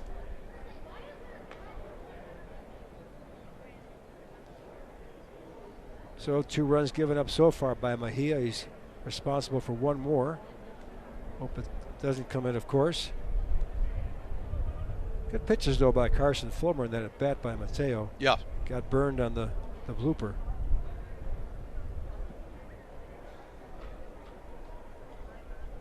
Definitely good sequence, and just give Mateo credit for a good piece of hitting. Breaking ball low, 1-1 on Kemp. Couldn't ask for a more positive guy than Carson. I mean, he's always optimistic and cheery, and you pulling for him to get it together and have a good go. 2 on, 1 out, and a 1-1 count with 2 runs in. Fly ball to left. Delmonico giving ground, but he appears to have it lined up. Makes the catch. Barrera tags. He's going to third. The throw goes to second, and it gets away from Madrigal, backed up by Gavin Sheets. So the fly ball to left by Kemp makes him 0 for 3, but Barrera, who runs well, tags and takes third, and Mateo, who runs exceptionally well, tags and goes down to second. But it's good base running. And with 2 outs, Ramon Laureano will face Fulmer for the first time. Dangerous relay, and the ball almost got away. You don't want to see that with the potential run coming in from third base, but fortunately did not. Laureano check swing ground ball in the first against Lopez to drive in a run, then walked in the third. There's a strike 0-1, but he was at second base when Seth Brown was batting, and there was only 1 out, and Lopez spun around and fired a strike to Danny Mendick and picked him off second. So Laureano has an RBI. The count 0-1, and the pitch down and away. 1 ball and 1 strike on Ramon Laureano. So a bloop single gives the A's 2 runs here in the first inning off Lopez. A couple of scratch hits, and the A's got a run there. So they've had fortune on their side, but give credit to Mateo. He did fight that thing off and get it out there, as Russ mentioned. Barrera stands off third. You see Mateo wearing 13 off second. Ground ball to short. That's where Mendick is, and he fires that one over to first base in plenty of time. Laureano's out. The inning is over. 2 runs do score as Fulmer finishes the inning for Adalberto Mejia. And Alberto goes a third of an inning, gives up 2 runs earned on the 2 hits. No walks and 1 strikeout. 2 runs scored in the inning on 3 base hits. No errors, 2 left. We head to the bottom of the 4th inning. It is now Oakland 3 and the Sox 2. Here, big right hand. Mentioned yesterday with Steve Cishek, among the leaders in appearances the last 2 years. In fact, he has the most, even more than Cishek, who was a workhorse for the Cubs. Petit on here to face the White Sox. And here again is Russ Langer. Thank you, Rich King. And so Yusmeiro Petit was with the Marlins, Arizona, the Giants, the Washington Nationals. He was with the Angels and now with Oakland. 35 years old. He'll be 36 in November out of Maracaibo, Venezuela. 6'1", 255. Faced Nicky Delmonico. Strike 1. Nicky got the Sox the lead in the bottom of the first. The long 2-run home run on the berm in left center. And this is his second at bat. First time facing Petit. Starter Chris Bassett gone after 3. Allowed 2 runs earned for Oakland on 2 hits. 2 walks, no strikeouts. Pitch up and in. Fastball. 1-1 the count. It's 3-2 Oakland in the bottom of the fourth. Edwin Encarnacion next, and then the number 5 hitter Gavin Sheets beyond that. So Petit working on the 1-1. Nicky swings and misses, good off-speed pitch. 1-2. The A's last year 86-56, and before that 85-57 in 18, and before they slumped a little bit the previous 2 years. Won 62 games back in 2015, 16. So playoff team, but they have not had the big title in their pocket for a while. It's foul back. 1-2 strikes on Petit. As of this year, he's the only person ever to play on winning teams in both the Little League World Series and the Major League World Series. Wow. Yusmeiro Alberto Petit. Little tidbit of trivia for you.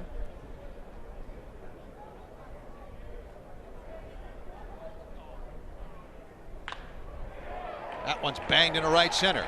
Base hit. Dykeman scoops it up, gets it in. Delmonico 2 for 2 against 2 different pitchers. Edwin Encarnacion comes up. So 2 hits for Delmonico and 7 now in the spring games as he continues to hit the ball very well.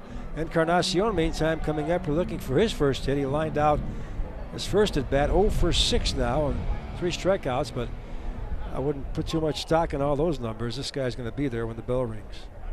And he hit a line drive to short, caught by Mateo when he faced Bassett in the first inning. So the Sox with 3 hits. Delmonico has 2 of them. He's held on by Seth Brown. The pitch in the dirt. Nice blocking save by Jonah Heim. Ball 1.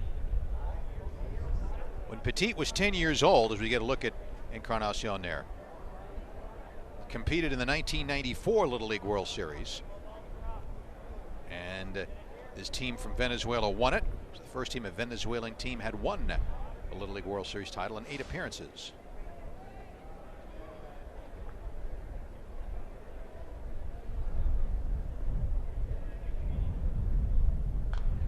Foul back. 1-1 strike on Edwin Encarnacion, who does not get cheated when he swings the bat. Yep, he's going to be there, as I mentioned. But Petit, 6'1", 252, stocky guy. Now 35 years old. 9-year big leaguer as Encarnacion stands in.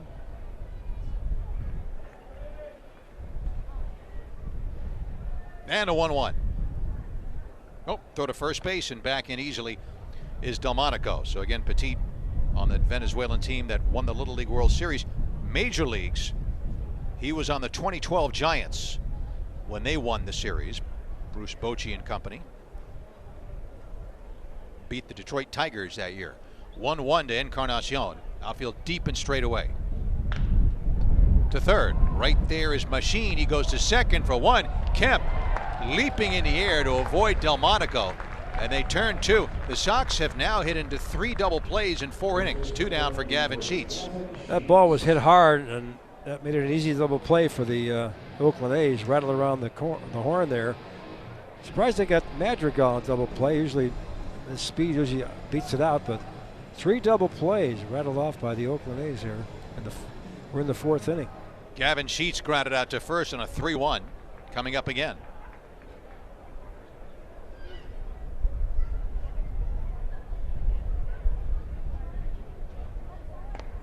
Ball 1 to Gavin Sheets. Petit signed a 2-year deal with Oakland going into 2018. Then that deal included a club option for 2020. So here he is. Pitch missed. 2-0 on Gavin Sheets.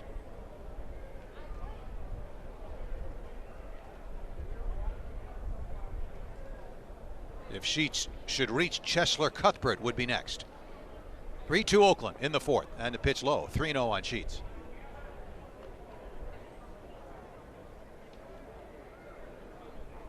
Bassett went 3.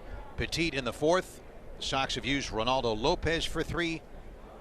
Adalberto Mejia a 3rd of an inning. And then Carson Fulmer finished the 4th. There is ball 4 to Sheets. So the 2-out walk extends the inning. That's the first walk for Petit, the 3rd walk for Oakland pitching, and the Sox pitchers have walked 4 so far also. And here's Cuthbert, who popped out to second, opening up the second against Chris Bassett. Well, double play really hurt. Sox could have 2 guys on and had an inning going, but that ball was hit so hard by, actually it was a well hit ball by Encarnacion, but right at the third baseman.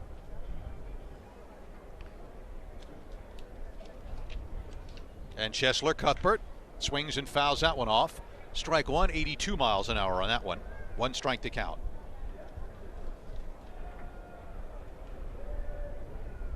Petit's second outing of the spring. He has 1 scoreless inning entering this one.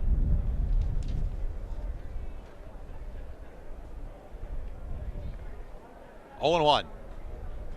Breeze has shifted again. It's blowing the same way it was at the beginning of the game. Cross from right to left. Throw to first, keeping Sheets close. Supposed to be in the 80s here next few days. Great weather. After we had the opening game rained out this year. And the strike 1. Ball 1. 1 ball and 1 strike on Chesler Cuthbert. Zach Collins waiting on deck. 3 hits for the Sox. Delmonico a home run and a single. Luis Robert single for the other hit so far. Strike over the inside. 1 and 2. Cuthbert lifting his arms, but it's 1 and 2. Cuthbert a double and a home run in his log here among spring games. 4 hits.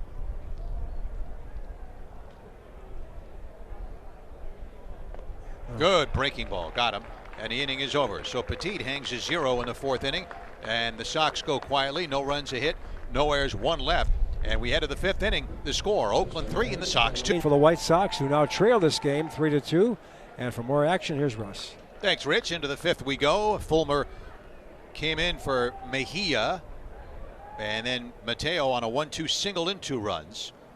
Kemp flied out. Laureano grounded out, so they want Carson to at least start this inning.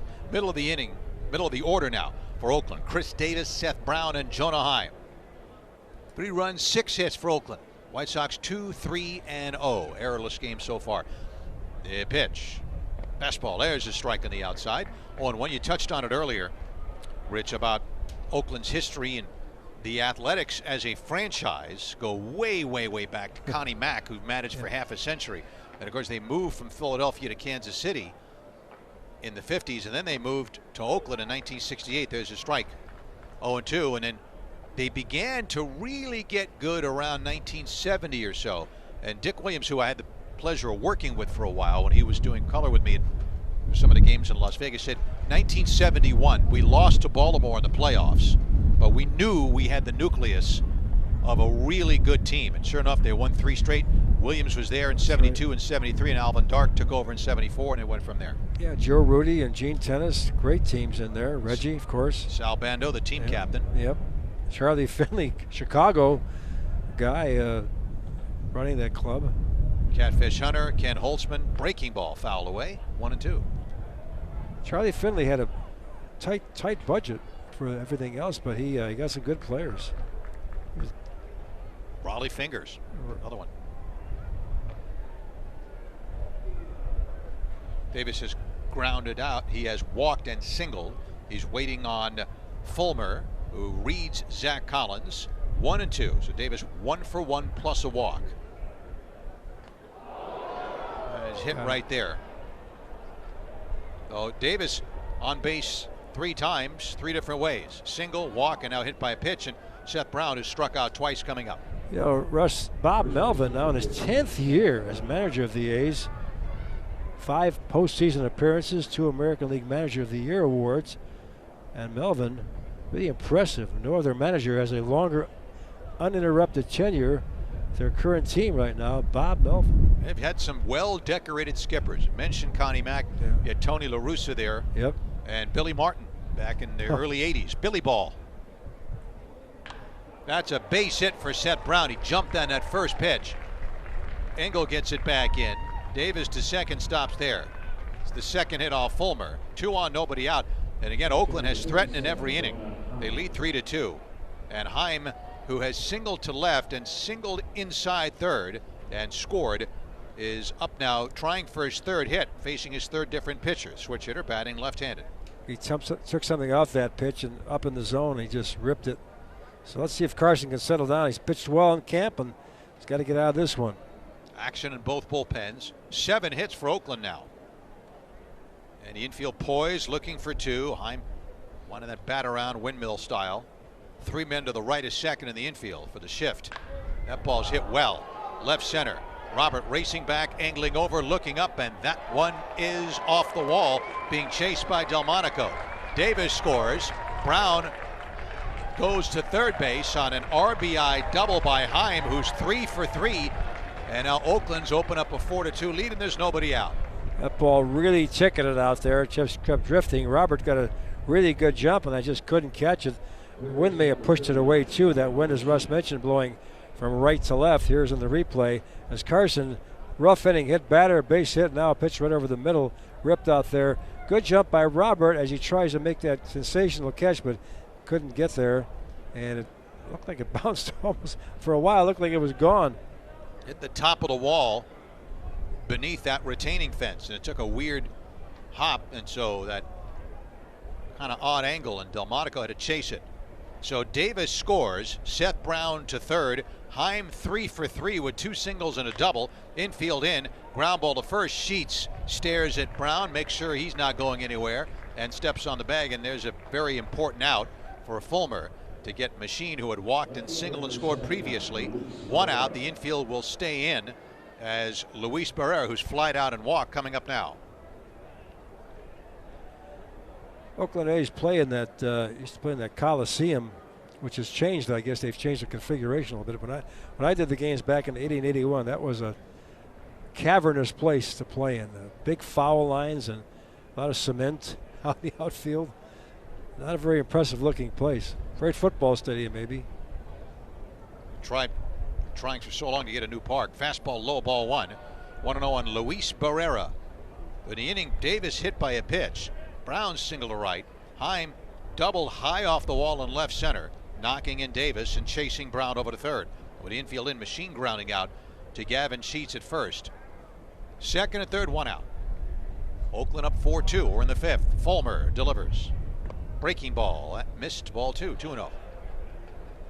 They had a great, huge PA system out there. Big speakers at Oakland Coliseum, and which was great for the fans during the game, but I did a post-game show, Russ, and believe me, you could not hear yourself think down there, let alone hear the interview. The guy you're interviewing, the sound was just wiped out. It was tremendous sound, great bass in it, you know. Barrera chases that one. 2 balls and a strike. Makes your job a little tough there. Well, you know what, I was telling somebody today, getting paid for this is, you know, what can you say? How many people have you interviewed over the years? Oh, well, I don't even. I know I saw a lot of Bears games, 400 or so. The 2-1, strike 2, 2-2. Well, yesterday you mentioned that you had one point interviewed Red Grange. Right. I'm trying to think of somebody you didn't interview. Maybe you missed Nathan Bedford Forrest somewhere along the line. I think the guy I missed, I would have liked to. I've interviewed all the golf greats, Nicklaus and Trevino, and I missed Arnold Palmer. I wish I'd have met him. Arnie's Army. Yeah. Here's the 2-2 to Barrera now. Sheets has this one. Play at home. And they got him. Oh.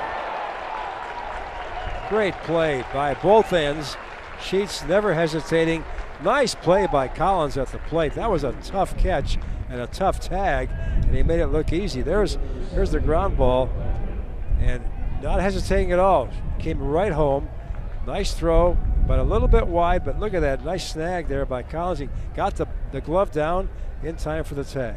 Nice work. Seth Brown thrown out. Indeed, very nice play. On the fielder's choice that goes 3-2. Sheets to Collins. On the play, Heim goes to third, and safe at first is Barrera, who's now 0 for 2 with a walk with that fielder's choice ground ball. 4-2 Oakland. And here is Dykeman, who has struck out twice, once against Lopez, once against Mejia. Throw to first, keeping Barrera close. So Fulmer going into full damage control mode. Got 2 big outs on ground balls to Sheets. One by Machine, that one by Barrera, with Sheets throwing Seth Brown out at home. That pitch missed, and it's ball one on Greg Deichmann. You know, the former PR guy of the White Sox, Chuck Shriver, a good friend of mine who did the games when I was Sox PR director when I was there. I began my career back in 1969 producing Cub games on the radio, on WGN radio. Strike. And Lou Boudreau did a show called DeRocher in the Dugout, with, of course, Leo DeRocher. And Chuck was telling the story that Lou did the show usually a half hour before. And one day he did the show and got back up to the booth with the tape machine. There was nothing on the tape. It was empty. He didn't hit the record button or whatever. Oh, boy. So he goes downstairs to do the show live. And got down to Leo. Leo thought he was kidding. And the show began. Here's Leo DeRocher, our manager. And Leo laced into expletives left and right on the air. And it took Lou about 30 seconds to stop him and say, "You were on live." He didn't believe him. 1-2.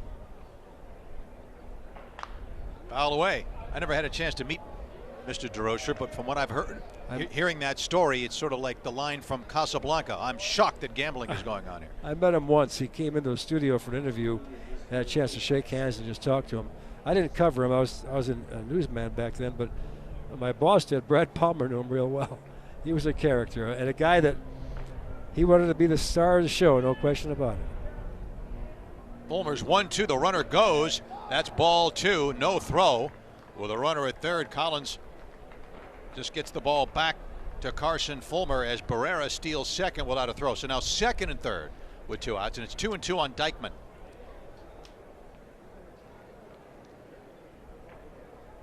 We were talking also before the game with Chuck about Herman Franks, and that you mentioned this a couple of the games ago about the 51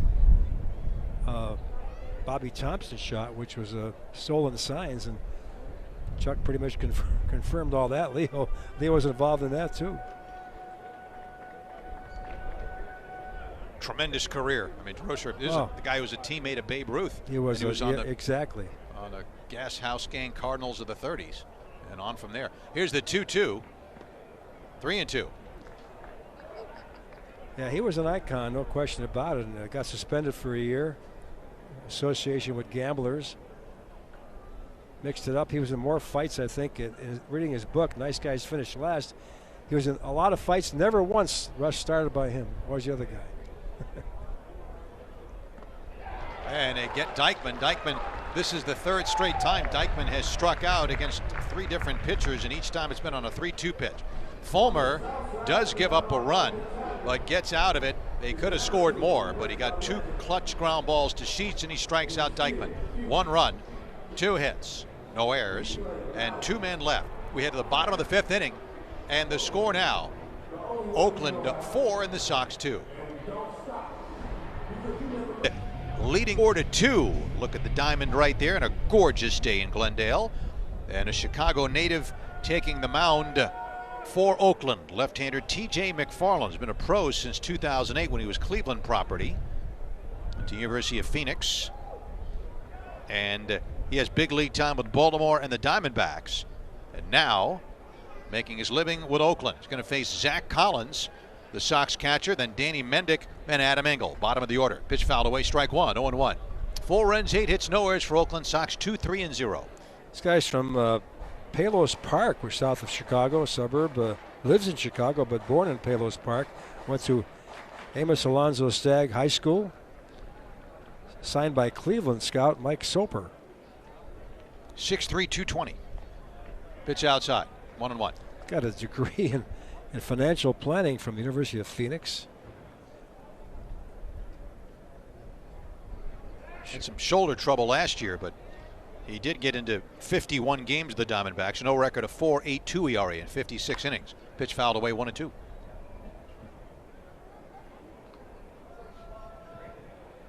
But his best year probably was 2018 with Arizona. 47 appearances, a 2-2 record, an ERA of an even 2 in 72 innings. T.J. McFarland. Breaking ball low. 2-2 on Collins. Zach walked in the second, but Oakland leading 4-2. The Sox got a 2-run homer in the first by Nick Delmonico. But since that home run, they've hit into double plays in 3 straight innings, second, third, and fourth, and now we're in the 5th. Three and two. You know, spring training, you have to take a second look at things. In the 5th inning, Carson Fulmer, tough start, hit a batter, give up a base hit and a double, but he settled down and kept the damage to a minimum. Ground ball out, got to play at the plate for an out and then a strikeout. So all in all, you know, you sum it up, it's, yeah, he gave up some runs, but not bad for Carson Fulmer. A run, not 1 run. 2 runs, 1 run. Yep, total of an inning and 2/3. It's had a good spring so far for Carson. Let's hope it continues. McFarland, the third Oakland pitcher. And Collins, good at bat so far. He's fought off a couple of 3-2 pitches right there. And Carson got some good support on the play at the plate. Zach Collins made a nice stab and a nice tag to get the runner trying to score and throw from Gavin Sheets. So all in all, not that bad. They haven't turned the double play, but they've made some good defensive plays, the Sox, to keep this game close. There's a line drive base hit by Zach Collins. I'll tell you, that's a very nice at bat by Zach Collins against a veteran left-hander, and the batter is Mendick. So Collins will walk in a base hit as we see it again. Zach now with 2 hits in the spring games as the White Sox try to crawl back into this one. Down 4-2 is the replay. Left-hander deals it, low pitched, golfed in there, fastball, and rifles it for a base hit. So Sox in business here. Sox with 4 hits now. Mendick rolled into a 4-3 double play to end the second inning. And McFarland. Bassett went 3, Petit won a scoreless inning, and now McFarland in the 5th. Again, Oakland turning 3 double plays. The Sox defensively, breaking ball for a strike, good pitch. Rich mentioned the play at the plate where Gavin Sheets threw out Seth Brown trying to score on the ground ball by Luis Barrera. That choked off 1 run. Adam Engel, a nice shoestring grab of a sinking line drive by the speedy Tony Kemp in the 3rd. And here's the pitch missing 1-1. That might have helped very much in that inning, because following that, where you had back-to-back walks, the other big defensive play was the pickoff. Ronaldo Lopez picking Ramon Laureano off second. Here's the 1-1 now. On the ground to 3rd. Machine goes to second, and they've got that down, Pat. That's 4 consecutive innings in which the Sox have hit into a double play. This is 5-4-3. Mendick's hit into 2 of them. And with 2 outs, here's Engel. Yep, no doubt about that one either. Perfect double play ball. It was easy, so White Sox getting burned by these double play balls. Nice pitch in the dirt. You got out of the strike zone. And this was easy. 5-4-3 for the out. Double play. Engel opened up the 3rd with a walk and was forced out by Luis Robert on a fielder's choice ground ball. 2 outs, nobody on, bottom of the 5th.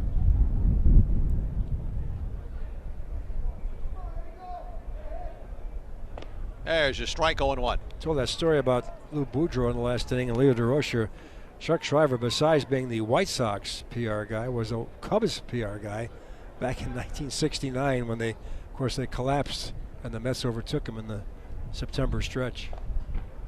Strike 2. Where that big lead, and the Mets caught fire, and the Cubs finished, the September really told the tale there, that particular year. 0-2. Breaking ball, did he go? Nope. Adams still alive with a 1-2 count. Of course, living in Chicago as I did, and knowing a lot of White Sox fans, the Cubs had a song back then called "Hey Hey Holy Mackerel," which is when they were going well, everybody was playing it, and there was a restaurant that played it a lot. When they started going bad, a lot of White Sox fans went into the restaurant and started playing the song over and over again. Oh. Here's the 1-2, and he missed, and it's 2-2. The restaurant owner was a Cub fan, needless to say, and it was kind of rough in there. I mean, they even mocked the song. And that song was "Hey Hey" was Jack Brickhouse's home run call. Right. Holy Mackerel was Vince Lloyd's home run call. And no doubt about it was Lou Boudreau's home run call. The 2-2. Nope. 3-2. Adam hanging in there with a 3-2 count. Well, Phil Regan was on that Cubs team. And later on, of course, managed in the big leagues. And is now in the Mets organization, still active. And he said he got one time in '69. Jack Brickhouse got on the team plane, and DeRocher looked at him and went, "Hey, hey." There's a liner into center, and Engel having a good day. Good day in the field, good day at the plate. Laureano gets it back in. Nice at bat. Engel was down 2 strikes, got it to 3-2 on some close pitches, and lines a single, and he's 1 for 1 plus a walk. Yeah, it's that home run call by Jack was something. And he also, after it was gone, right, he'd go, wee. Here's Luis Robert. He singled and stole a base and scored on the Nick Delmonico home run in the first against Bassett. Then, on a 2-0 fastball that jammed him, he shattered his bat, hit into a force play. Ball 1. You know, it's funny too. I wrote for Jack back in the early days. He had 620 Sports Show, and I got to know him. And there's a statue on Michigan Avenue of Jack Brickhouse. Well, what a story he was, and what an icon. You wrote that book called "Thanks for Listening," right? Yeah, a lot of great stories. 2-0 on Robert. Jack had a way with words. Of course, Jack Rosenberg was his writer. Gave him a lot of good lines, but I think his best line was about the Cubs. Any team can have a bad century. That was one of his lines. Here comes the 2-0. Engel off first and draws the throw, and he's back in.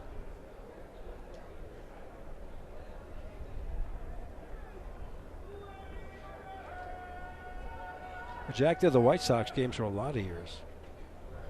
In fact, he did the game in '59 when they clinched the pennant in Cleveland. 3-0. It's kind of a passing of the torch in a way, because the Indians had some really good teams in the 50s. And then the Yankees, after the Indians won in '54, Yankees won pennants in 55, 56, and 57, and 58. Milwaukee beat him in the 57 series. But then the Sox, who were improving that whole time, jumped up and grabbed the pennant in 59. You never forget those games that year, and the Vic Power double play that ended the game for the Indians. Strike to Robert, 3-1. Al Lopez. Managed them in 59, managed the Indians in 54. It was a night game. The last out, Jerry Staley had a sinker ball pitcher. Vic Power had that pendulum swing, had a ground ball to short. Aparicio picked it up, stepped in the bag, and got the double play, and the celebration was on. The air raid sirens went off in Chicago. Ill-advised idea there, but a big celebration. Luis Robert chasing that one.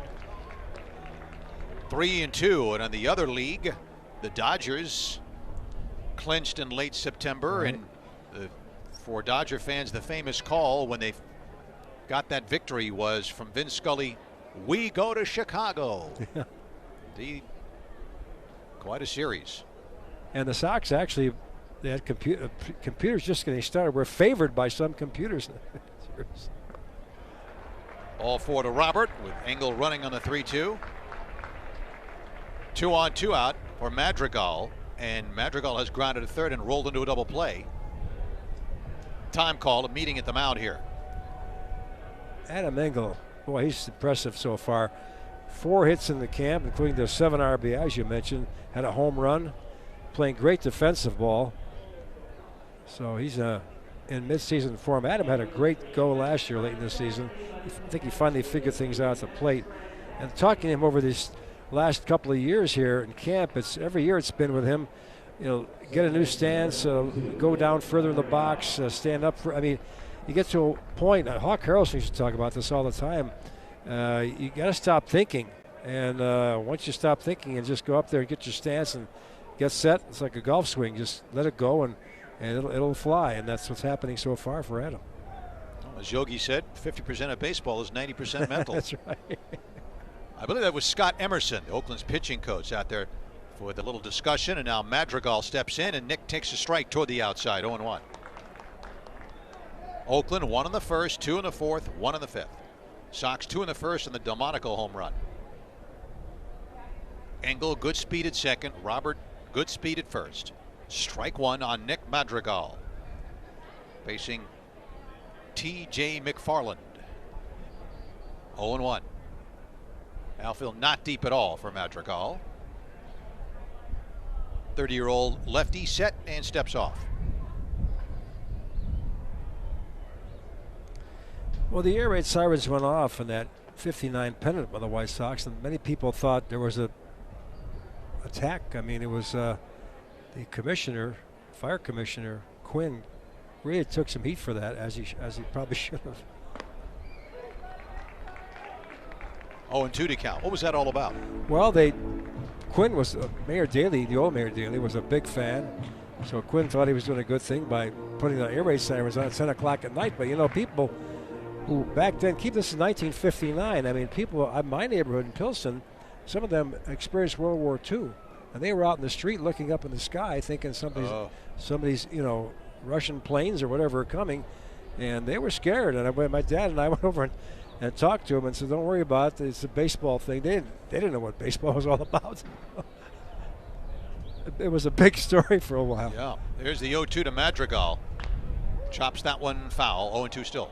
So the commissioner took the heat. Of course, Mayor Daley, who ran a very tight ship, didn't face him, but it blew over. But that was quite a night. If you were not a baseball fan, you had no idea why the air raid sirens were going on.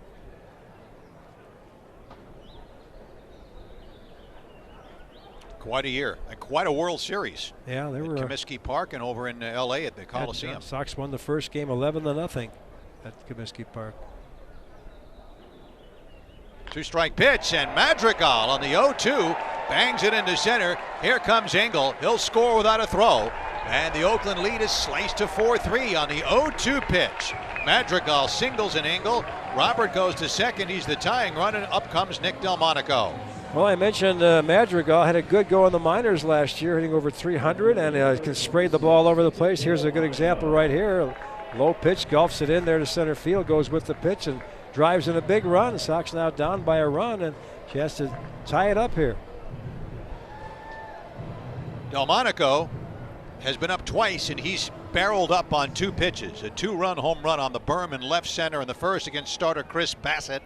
And he opened up the fourth with a ringing single to right against the veteran Yusmeiro Petit, and was erased on the subsequent double play ball. The sharp ground ball to third off the bat of Edwin Encarnacion. Swing and a miss, strike one. I saw Encarnacion walking off toward the clubhouse after the last inning, and Dan Palka is on deck. So if Delmonico extends the inning, it'll be Palka and not Encarnacion to bat next. Robert at second, the tying run. Great speed there. Madrigal at first. Sox with 6 hits. Oakland leading 4-3 in the fifth. Another close game for the Sox in the spring. They've had a lot of them. Yeah, but they come from behind chance here again. As they're down by a run. We're really, though, still only the 5th inning. Strike one pitch. And Nicky swings and misses. 0-2. Madrigal now with 4 hits in 19 at bats in the Cactus League.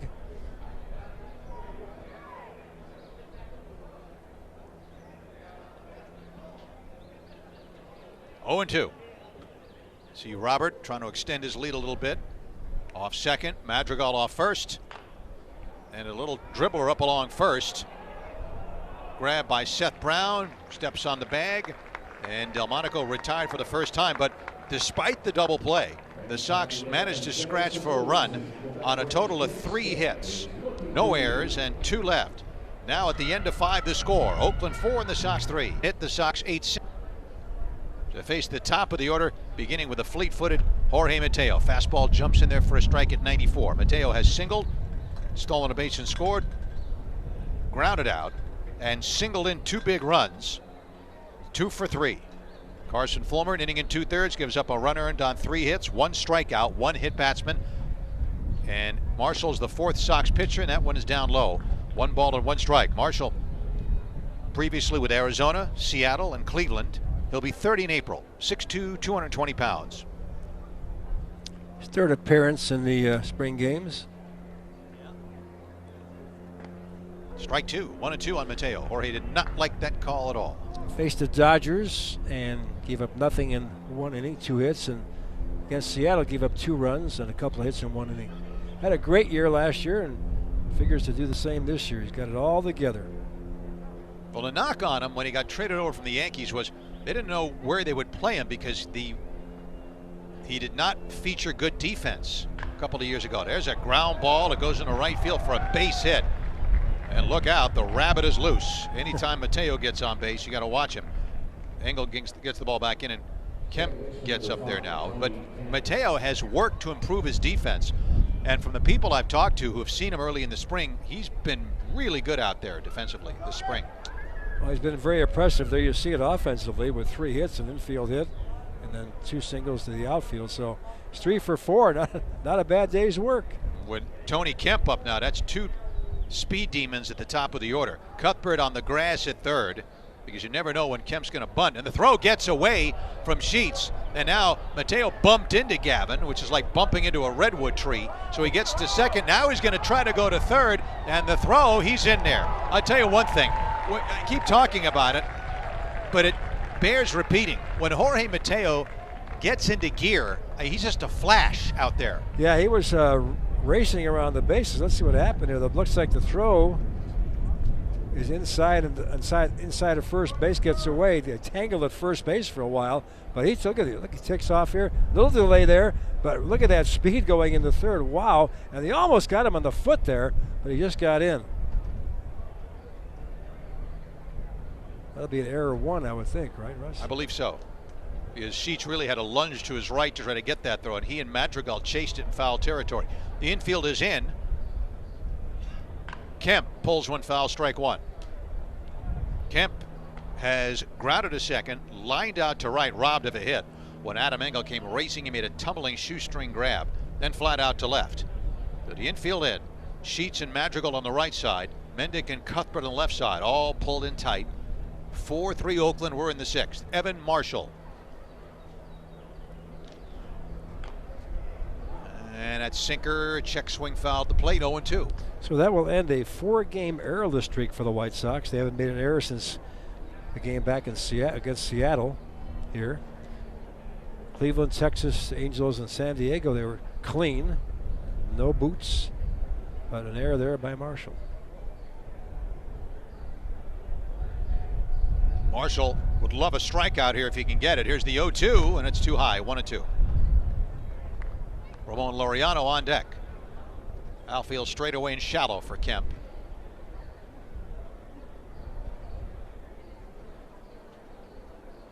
Marshall reading Zach Collins. That's the only change for the Sox in this inning, just Marshall. That was pull foul again. 1-2. Lopez, Mejia, Fulmer, and Marshall. 1-2.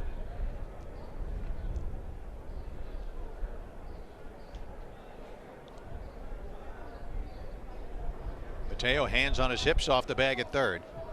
Marshall squints into Collins and gets the sign. 1-2 coming to Kemp here. Down and away, 2-2. Evan Marshall, now 29 years old, lives in Wichita, Kansas, was born in Sunnyvale, California. And he signed through this year. What a year last year. Career best in a lot of categories. Pickoff throw to third, and back in there is Mateo with Cuthbert taking the throw. It's so rare to see a pickoff throw to third. It is. It is. Last year, Marshall, career best innings pitched, 50.2, ERA 2.49, holds 19. 2-2. Got him. Oh, great. Big strikeout right there. That was a sinker down and away at 90. Infield will stay in with 1 out. And here's Laureano 0 for 2 with a walk, an RBI, and picked off second by Ronaldo Lopez. We'll see it again. It is sinking slider outside, right? And it's hard two-seamer at 90. Yep. Good movement on that pitch. So now here's Laureano. Evan Marshall asked him about what he can do for an encore. Strike. And he told me, Russ, that the only thing to build on what you have last year, be consistent. He said one thing he's going to do, though, he knows that these hitters study video all the time. He says, I got to mix it up a little bit this year, do some different stuff, and not get into a routine. So, well aware that he's been studied, but he's got the stuff to do it. No question about that. This will be a strike one pitch. Slider down and in. 1-1. Just great to see that. Especially, and we've talked about this before, about when he was in the San Diego organization, he'd get hit by that line drive, or the Diamondbacks organization, begging your pardon, hit by the line drive. That had that very serious injury while the team was in El Paso. The pitch fouled away 1-2. And so hard to come back from that. And well, you look at that year he had last year, stellar. Yep. 1-2.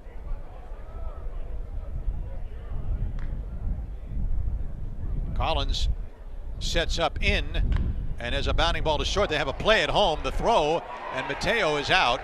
Mendick fired to Collins. Mateo running on contact with one out, but even the speed of Mateo wasn't going to beat that because it was hit right at Mendick, who made a strong throw to Zach Collins. 2 outs. Lariano at first on the fielder's choice, and Chris Davis comes up. Yeah, Mateo didn't even slide. There was a ground ball right at Mendick, and there's no question about him by a mile, and he was dead duck in a hurry.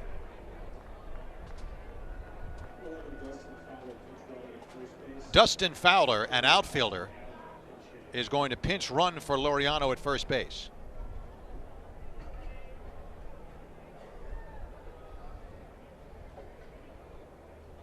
So Oakland starting to make some changes now. 2 outs. Davis has singled, walked, hit by a pitch, and scored. 4th plate appearance, 4th different pitcher. The pitch gets behind Collins, who tried to backhand it.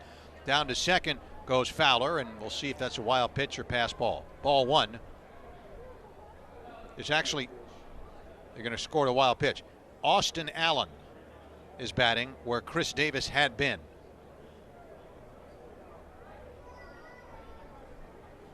This is the DH spot for Oakland. Austin Allen. The wild pitch by the White Sox. Lopez had one, I believe. Lariano 0 for 3 with a walk. Lopez actually had a pair of them. So that's 3. Fowler, the pinch runner at second, 2 outs. 4-3 Oakland.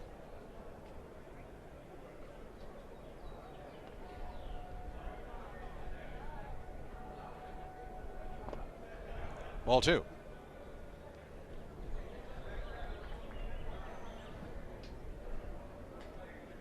Allen is a catcher by trade. Born in St. Louis. He's 26 now. 6'2", 220. There he is. Big league time with the Padres. Big swing and a miss. 2-1. Sox down 4-3. They scored a run in the 5th. Sox came back to make it 4-3. Sox had a 2-1 lead on Delmonico's home run after 1 inning. Here's the 2-1. 3-1. Allen traded Oakland in the Jurickson Profar trade this past winter meetings. 3-1 to count to him. Seth Brown with a weighted bat on deck. Another tight one for the Sox here in the Cactus League. Down by a run here in the top of the 6th. Marshall delivers. That ball's well hit to center. Robert backing up has a play with the sun reflecting off his shades, makes the catch. Oh, Allen made good contact, but Luis Robert backs up at the other end of it, and Marshall works out of it. No runs, 1 hit, no errors, 1 left. We go to the bottom of the 6th inning. Oakland leads the Sox 4-3. The big righty J.B. Wendelken. So T.J. McFarland, the Chicago native, goes an inning, gives up a run earned on 3 base hits. 1 walk and no strikeouts. Chris Bassett, Yasmero Petit, T.J. McFarland, and there's big J.B., who was at AAA Las Vegas for a chunk of 2019. Here's Dan Palka. First at bat for Palka, strike 1. And we're in Encarnacion was in the DH spot, this spot, to start the game. And Edwin lined out to short and hit a hard ground ball that resulted in a 5-4-3 double play. So he ends up the day a loud 0 for 2. Palka chases that pitch, and it's 0-2. Palka trying to get on track. 1 for 11 in the spring games. 4 strikeouts for Dan.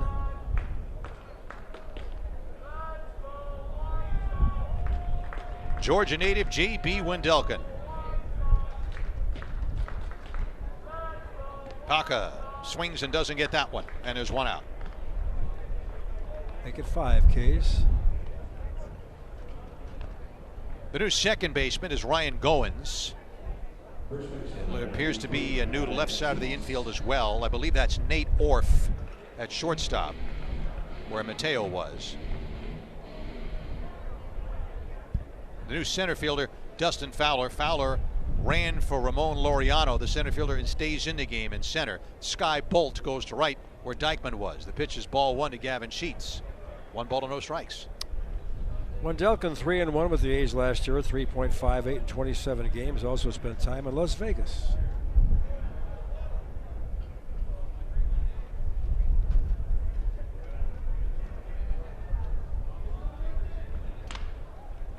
Sounded like he broke his bat. Rolls it to Brown. Brown feeds Wendelken, and there are 2 outs.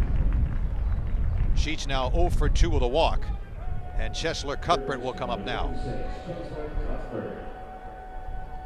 Machine is still in there at third. He's the only, he and Brown, the corner guys, started the game still in there. There's a new catcher also, Colin Thoreau.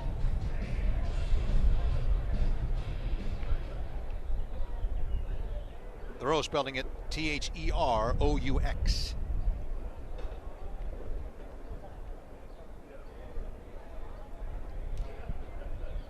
And the pitch, Cuthbert fouls a fastball back, strike 1, 0-1. So the Oakland A's have had 2 runners nailed at the plate in this game. One in the previous inning, a nice throw by Sheets earlier in the game, so that 2 runs choked off. Strike, good breaking ball. Wendelken has a mid-90s fastball and a breaking ball. Big guy. You know, next inning we'll start reviewing our look back at the 2008 White Sox last playoff team. 1-2. Managed by Ozzie Guillen. Looking around in the clubhouse, Don Cooper was a part of that club, and of course Tomei is still with the organization. Not a lot of guys left though that year. Ground ball to second. Ryan Goins, the former Blue Jay, throws him out. A strikeout and a couple of ground balls, and it's a clean inning for big J.B. Wendelken.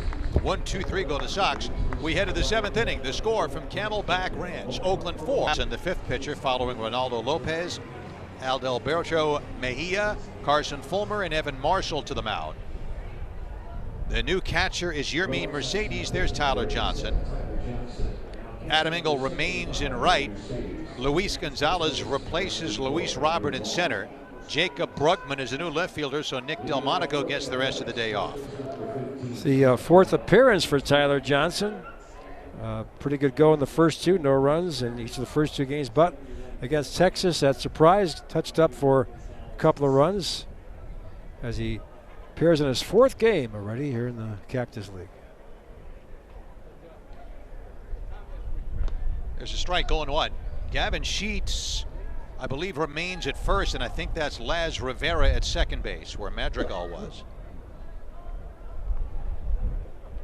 Tyler Johnson, born in Richmond, Virginia, now lives in Midlothian, Virginia. He's still young, 24 years old.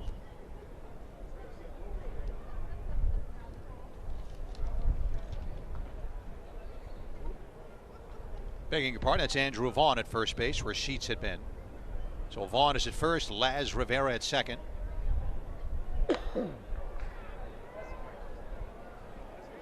That's fouled off. Tyler Johnson, a 5th round draft selection back in 2017. Spent time in Winston-Salem last year, 1.80 in 7 games, and in Birmingham, where 3.44 in 12. Tyler Johnson, 6'3", 210. Brown 1 for 3 with a single. Was thrown out at home. Pitch just missed. Well, that's close. 1-2. Trying to score from third base on a ground ball to first by Luis Barrera. And Gavin Sheets threw him out. A nice tag by Zach Collins. Zach Remillard is the new third baseman. And we have just about all the changes. Mendick still in there at short. He and Engel, the only position player still in there from the beginning. 1-2 still on Seth Brown, Medford, Oregon. I mentioned the previous inning, the White Sox, of course, touted to make the playoffs this year. They haven't done so since 2008. And that year they were 89-74 under Ozzie Guillen, won the division in a weird way. I had a chance to cover those games. They had to win 3 games in a row to do it. They had one on Sunday. They had a makeup game against the Tigers on the south side on Monday. They won that game. The pitch goes low and away and bounces away. But the biggest game was that Tuesday game against the Twins, which was the game breaker and tie. They tied the Twins for the title. And that was one of the great games in White Sox history in terms of crisp play. John Danks pitched a beauty of a game, and Jim Thome had a home run that I couldn't believe. That ball was over the bushes in center field. Of course, you've been there, you know how far that was. High foul off to the left of the plate. Mercedes fighting the wind and makes the backhand catch. Nice play by Yermin Mercedes. The breeze gusting around. It's not really a routine play in a high sky on top of that. One out for Sky Bolt, the right fielder, is getting his first at bat now. White Sox lost to Tampa in the playoffs in 4 games. I had a chance to go down there and enjoy that series. But some of the guys on that team, Orlando Cabrera, Jermaine Dye, Ken Griffey Jr., what a big play in that game against the Twins. Paul Konerko, A.J. Pierzynski, Alexei Ramirez, of course Thome, Juan Uribe, and Dwayne Wise on that team. And they had some great hitters in that club. And A.J. had a big year, 281. Ramirez had 290, 21 homers, 77 RBIs. Joe Creedy had 17 home runs. Carlos Quinton had a big year, almost an MVP kind of year. It's hit 280, 36 home runs. Dye hit 292. And Thome himself had 34 home runs. Mark Burley was one of the pitchers, 15 and 12. Javier Vasquez, who was a really classy guy, I remember covering him, 12 and 16. Gavin Floyd at 17 and 8. And the aforementioned John Danks at 12 and 9. Bobby Jenks had 30 saves. So it was quite a team, Russ. And they were that last game against Minnesota was amazing because John Danks and the Blackburn, they had it's called Blackout Day, and they had everybody was dressed in black, all the fans, and it was the place was packed obviously, and it was quite an atmosphere, exciting. And that's hopefully in the next 4 or 5 years we'll see a lot of that here in Chicago on the South Side, as the White Sox have a 4 or 5 year window here to make the playoffs again and do some damage in the playoffs. Now they lost to Tampa in 4 games. They lost down there twice, 6-4. James Shields beat them, who eventually would join the White Sox, and they lost 6-2. Came back and won a game in Chicago behind Danks, 5-3. But Gavin Floyd lost the last game, 6-2. Bolt hits one to deep right center field, and that one bounces and goes to the wall. Over to chase it is Gonzalez. Bolt runs well. He wants 3. Here he comes. The relay by Laz Rivera is too late. Sky Bolt tees off with a triple up the gap in right center field with 1 out in the 7th inning. So in all, it was a fantastic year. I remember being in the locker after the last game of the Sox lost, and I saw Jerry Reinsdorf, and he told me, he said, this team gave me everything they could. They really overproduced and made the playoffs and gave the Sox fans a real thrill that year. The bottom of the inning, we're going to let this inning go by because there's 1 out. But I want to give time. I had a chance to sit down briefly with Jim Thome, who talked about that home run, and it's fascinating to listen to it. His description of what happened and setting it up. Players never forget anything, and he remembered almost every detail of that particular game. Ball 1 to Vimael Machine. Walked, single, and scored and grounded out. We'll look forward to hearing that. And also, Russ, the Cubs made it that year. They made it to the playoffs against the Dodgers, and they got wiped out in 3 games. And I remember I was doing a live shot down in Tampa, and my colleague Dan Roan was in L.A. at GNTV. We had coast-to-coast live shots. It was really interesting. But I remember the Sox had lost the afternoon game, and the Cubs played at night at Wrigley Field, and James Loney hit a grand slam home run. And I was sitting in the cafeteria, let's say this bar, with Peggy Kaczynski and Jill Carlson and all the Chicago TV people. And I was thinking, this is the epitome of a White Sox fan's neutral game. In Chicago, as you know, Russ, you're either a White Sox fan or a Cub fan. People who say they're for both are looked upon with disgrace. It's as simple as that. You got to be one or the other. And I thought to myself, when Loney hit that home run, Sox fans are saying at least the Cubs are going to lose, and they lost the game, I think, 7-2. There's 3 kinds of games in Chicago for both teams. A good day is for Sox fans is when the Sox win and the Cubs lose, of course. A worst day is when Sox lose and the Cubs win. But there's a neutral day, a tempering day, where they both lose, and that's the way it was that day. And the Cubs went on to lose that series 3-0. Both the White Sox and Cubs were out in one series. 3-2 on Machine. But it's fun to look back and look at those great memories, and names like Bobby Jenks, and I've forgotten about Javier Vasquez. He was really a classy act. Great pitcher for the White Sox. Well, he came up with some names right there. Yeah. Here's the 3-2 now. Tyler Johnson fouled off, infield in, 1 out, 7th inning, 4-3 Oakland. Interesting ball game now, and again, another close game for the Sox in the Cactus League. They've had quite a few of them.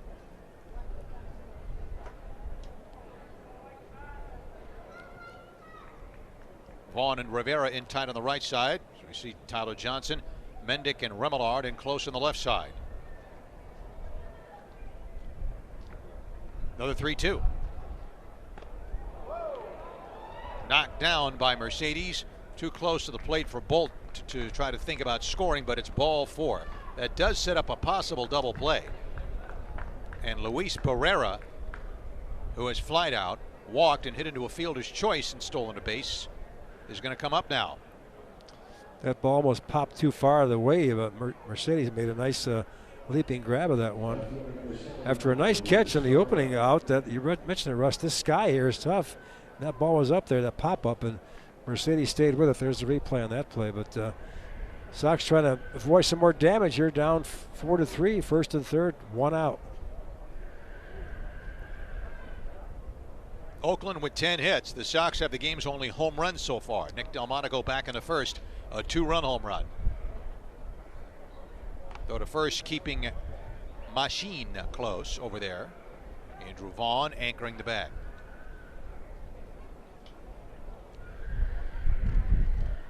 Now they're going to send a pinch runner in for Machine.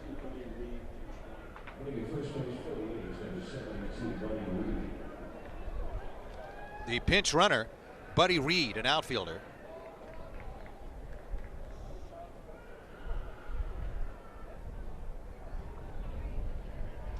So Machine will be done at third base. Bolt at third. The pinch runner, Buddy Reed, at first. 1 out. Top of the 7th. Johnson with a pitch to Luis Barrera. Too high. Ball 1. 96 miles an hour on the gun, but well out of the zone. Back to 2008, we were talking about that. The Sox had to beat Cleveland on Sunday, September 28th. Did so behind Burley, 5-1.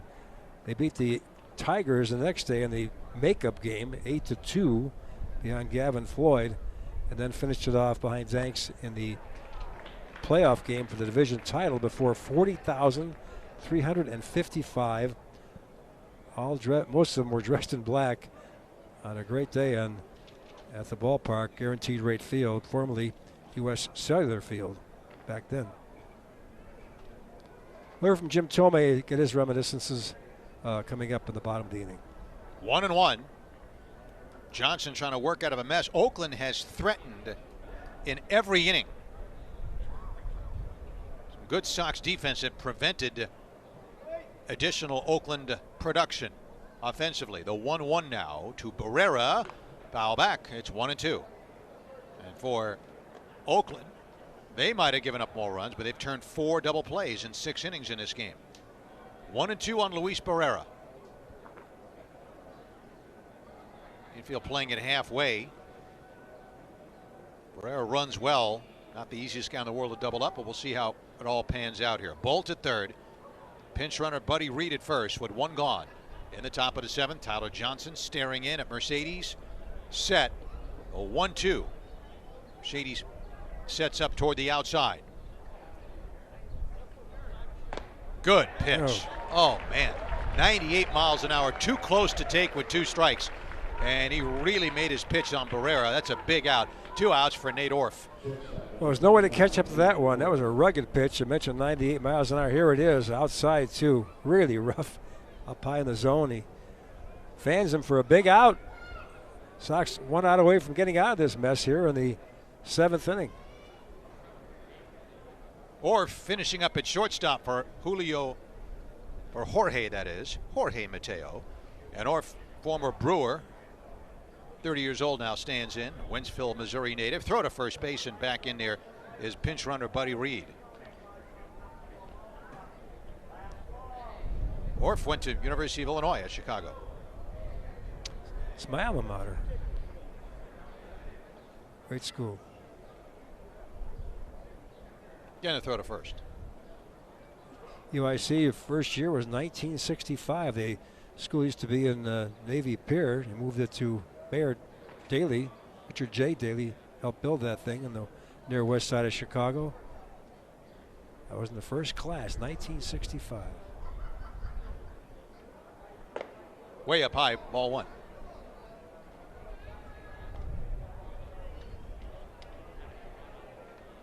Johnson working on Nate Orf, who then transferred to Baylor to continue his collegiate career. UIC was also the school of Curtis Granderson, who has gone back there and contributed greatly to the field, the baseball field, and other facilities there. One of the good guys in the game. Yep. Runner goes. That's ball 2. Throw to third base, and back scrambling in is Bolt. So Mercedes cocked his arm like he wanted to make a throw on Buddy Reed, who is stealing second, and whipped it down to third, but Bolt gets back in. So they concede the steal. Second and third, 2 outs. It's 2-0 on Nate Orf.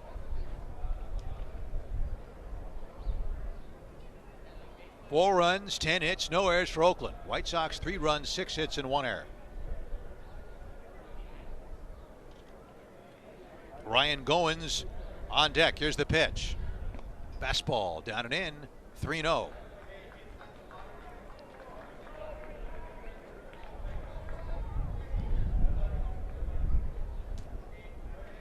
In the inning with 1 out, Bolt tripled up the gap in right center. Machine walked. Reed ran from Machine. Barrera struck out. Reed stole second. 3-0 up and in. Ball 4. That loads him up. The Johnson's made some good pitches, but he's given up a triple and 2 walks, but he can still get out of it if he can get Goins. But here comes Rick Renteria in action on the Sox pen for a few minutes now. That could be all when Ricky comes out, and likely will be. Johnson, who pitched well in his first 2 outings, as I mentioned, struggled in his last 2, but he could be off the hook here with 1 more out, but he's leaving now. He goes 2/3 of an inning and gives up a base hit and 2 walks. So Johnson is gone. Last outing I mentioned he struggled also. He gave it a surprise against Texas. 2 runs. 2 home runs in that game off Tyler Johnson. So he's had 2 subpar outings after going scoreless in his first 2. As White Sox have a new hurler on the hill. Brady Leo. Brady Leo. It'll be Brady's 3rd appearance. Pitched twice against Cleveland, once here and once over in Goodyear. He's gone 3 innings. He had a rough outing against them the first time he pitched, giving up 3 earned runs on 4 hits. But the last time he pitched, which was about 4 days ago, much better. 2 innings, no runs or hits, a walk and 3 strikeouts. There's Brady. 6'2", 200 pounds, out of South Jordan, Utah. Signed with the Yankees back in 2012. Selected in the 18th round. Signed by the White Sox as a free agent in 2019. Brady Leo, last year, the Yankees, one game. Tampa, Trenton, and Scranton in the minors. Comes on here trying to get one more out, Russ, and keep the Sox just a run down. Well, again, Oakland might have had a bigger lead at this point. They have a chance to widen their lead right here, but they've left 9 men on base. So yeah, Sox pitchers have combined to walk 6 men, hit a batter, and throw 3 wild pitches. But they've made a lot of good pitches when they've had to, and there's been good Sox defense for the most part in the game. And they cut down 2 runners, as I mentioned, at the plate, so all that helps. And it's a 1-run game, 4-3, and Lale try to keep it that way with 2 outs.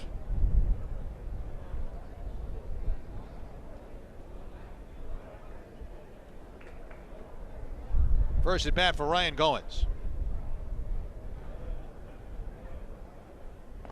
Ball 1. Goins, time with Toronto, Kansas City, and the White Sox. Making his living in the Oakland system now. He's 32 now, out of Round Rock, Texas, just outside Austin.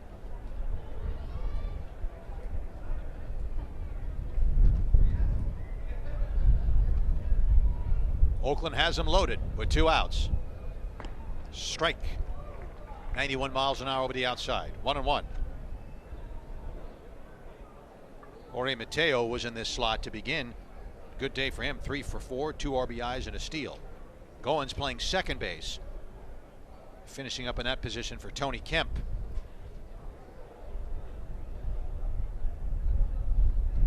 There's another strike. Breaking ball got in there at 87. Of course, Ryan Goins, Russ, we saw him a year ago trying to make the White Sox roster.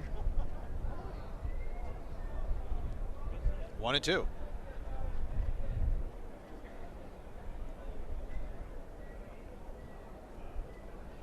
Bolt at third, Reed at second, Orf at first.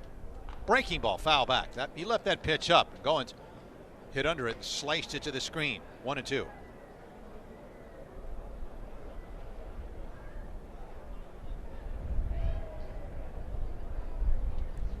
Our next webcast game coming up on Thursday against the Colorado Rockies. Sox on the road tomorrow in Maryville against Milwaukee. And then Friday they play the Cubs in Mesa with Lucas Giolito pitching for the first time this spring. Be good to see him out there too. Breaking ball, whacked into right field. He left the pitch up. 1 run scores. Here comes Reed, and he'll score as the throw from Engel is cut off by Vaughn. And Oakland gets some breathing room here in the 7th inning. They now lead at 6-3. You called it. That pitcher's up and waiting to be hit, and he nailed it for a line drive shot to right. So that breaks it open a bit here. 6-3. There it is in the replay. Plus he got the ball up, and what a fat pitch. He just drilled it into right field for a base hit. Oakland up by 3 now. 11 hits for them.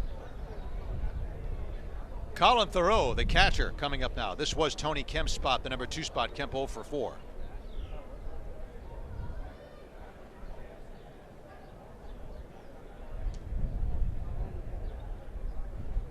$11 hits now for Oakland. They haven't done much clutch hitting, but they got a big clutch hit right there. Thoreau swings through that one. Strike 1, 0-1. Sox just have 6 hits, 3 runs. Big blow for the White Sox came in the very first inning. 2-run shot by Nicky Delmonico.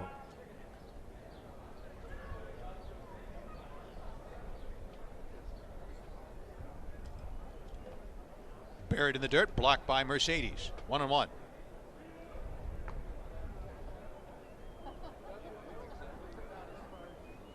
Tomorrow's pitcher for the White Sox at Maryville will be Dylan Cease. And the game we will have for you on Thursday, Drew Anderson faces the Rockies. Lucas again on Friday. Then on Saturday, Dallas Keuchel against the Giants. Strike, 1-2. There's a lot to look forward to. Thoreau is a catcher who can also play the outfield. 6'2", 220. From San Mateo, California. He'll be 26 in May. Played collegiately at Oklahoma State, University of Nevada, Reno, San Joaquin Delta College in Stockton. Breaking ball, got him. Oh, Leal throws a nice breaking ball to get through, but the damage is done. 2 runs in the inning on 2 hits, no errors, and 2 men left. Oakland has left 11 men on base. We've reached the 7th inning stretch, and the Athletics lead. Charles will face Yermin Mercedes, his first at bat coming up. Danny Mendick and Adam Engel, unless they go to the bench. There's Mr. Charles. So, Sox were down 1. Now they're down 3. And he's crowded on that fastball right away at 98. That's nice. You come off cold off the bench and you got to get that pitch right on your fists. So as you watch Mercedes, Mendick, and the rest of the guys come up in this inning, we're going to go back and reminisce again about 2008. We gave you all the stats in that big game, which was the clinching game against the Twins for the division title. And that was John Danks. It was a beautiful day in the south side of Chicago. 40,354 on hand. White Sox won 1-0 and a shot by Jim Thome. And here's Jim Thome reminiscing about that year and about that home run, and he didn't miss one detail. Jim Thome. Well, it was a great club. You know, that specific, the we call it the blackout game, you know, when we played the Twins was, to me, for me personally, one of the most exciting games in my career. You know, I'll never forget, we came out to stretch and looking at the crowd that was dressed in all black. It was just, for us players, it felt like, I don't know, it was just this cool feeling even before the game started. And then as the game got going on, there were so many great things that happened in that game. You know, John Danks pitched a heck of a ball game. Blackburn, who we faced, was throwing just as good. So the pitching, from the pitching aspect, we didn't have to, there was no bullpens really involved because both of them had pitched so well.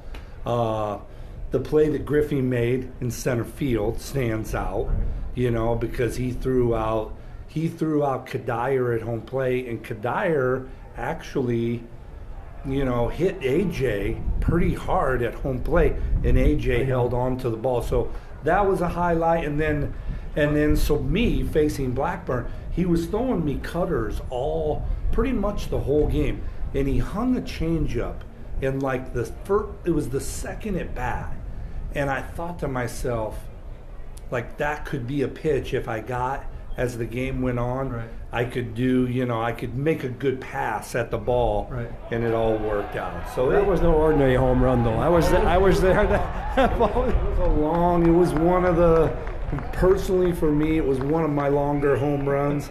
But the moment that it was in, you know, it got us into the playoffs. It put us ahead in a 0-0 game. And I call that game as clean and crisp as you can play a playoff type atmosphere game and have your fans involved. They got to see great pitching, they got to see great defense, they got to see a home run. You know, so it again, just I have for me it's special. I have a picture of that home run with the blackout crowd down at my place in Peoria, and it's so special.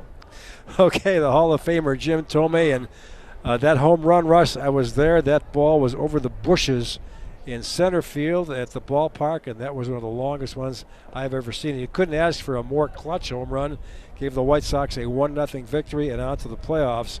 Quite a year, 2008, and I hope this is the excitement the fans can feel again as the White Sox contend here in 2020, 12 years later. With 1 out, Mendick sends a fly ball to Dustin Fowler in center, and there are 2 outs now. With Wanderson Charles on the mound, and Adam Engel will come up now.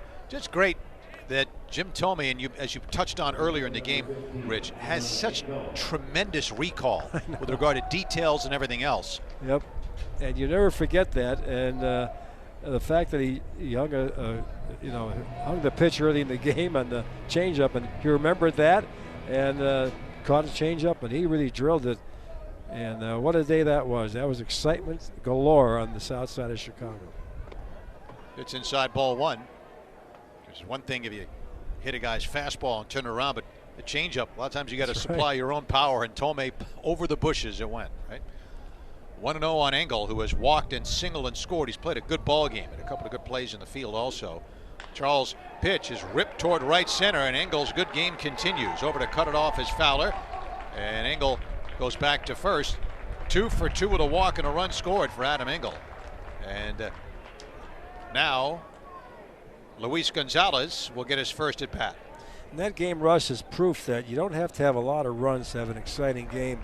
I mean, that was a close one all the way. There's a base hit by Engel.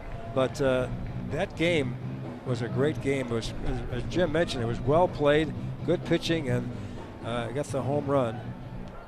And the White Sox were on to Tampa. So a lot of good memories. And again, I hope in the next 4 or 5 years, White Sox fans can experience a lot more than that. Division title here as the window's open for a good run here. It would appear so, no doubt. Charles, who throws upper 90s, fires a fastball in there at 97 for a strike. 0-1 to Luis Gonzalez.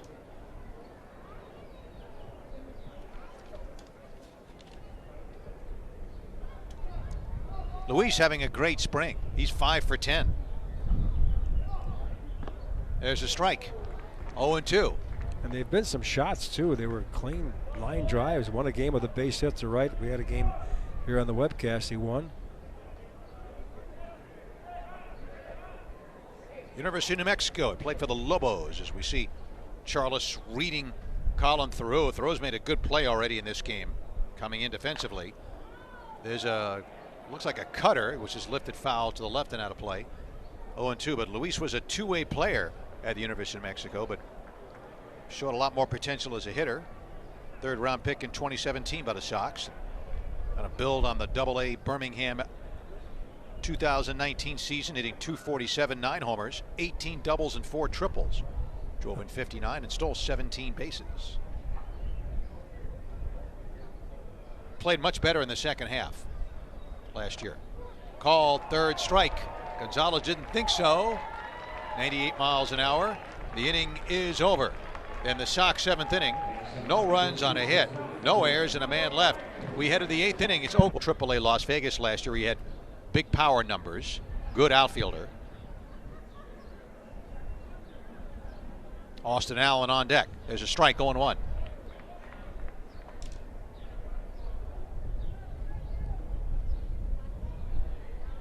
Battle just 1 for 20 in the spring, 3 RBIs. Chase that one, and it's 0-2. So Leal came on in the last inning, gave up a base hit that scored 2, but he struck out the last guy. So picking it up here in the 8th. Sox down now 6-3. 1-2. It's been Lopez, Adalberto Mejia, Carson Fulmer, Evan Marshall, Tyler Johnson, 2/3 of an inning. Giving up a hit, 2 walks, recording a strikeout, charged with 2 runs.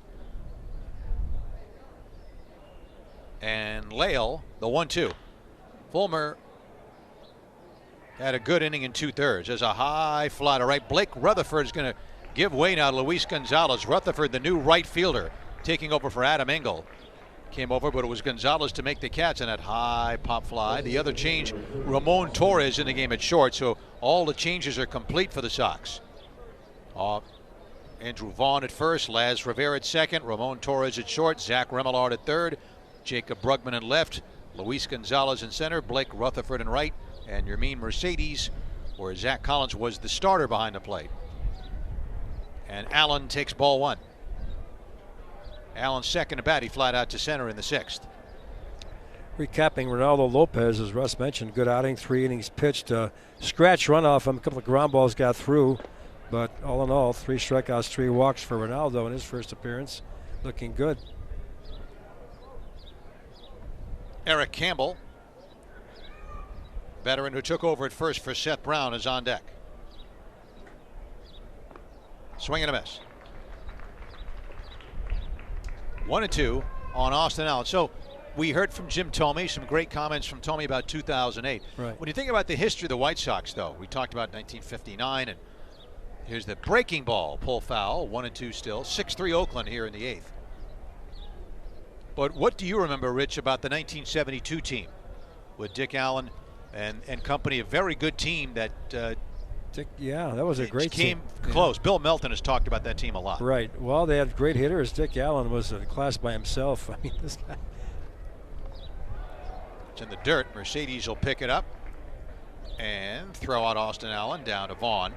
2 outs. You know, Dick Allen would show up late for games and everything, and he would come in there and just hit them. The guy had a big bat, big heavy bat, and he drilled a couple in the center field. In fact, I think Harry Carey was doing a broadcast from the center field bleachers at the old Comiskey Park, and Allen hit one over his head.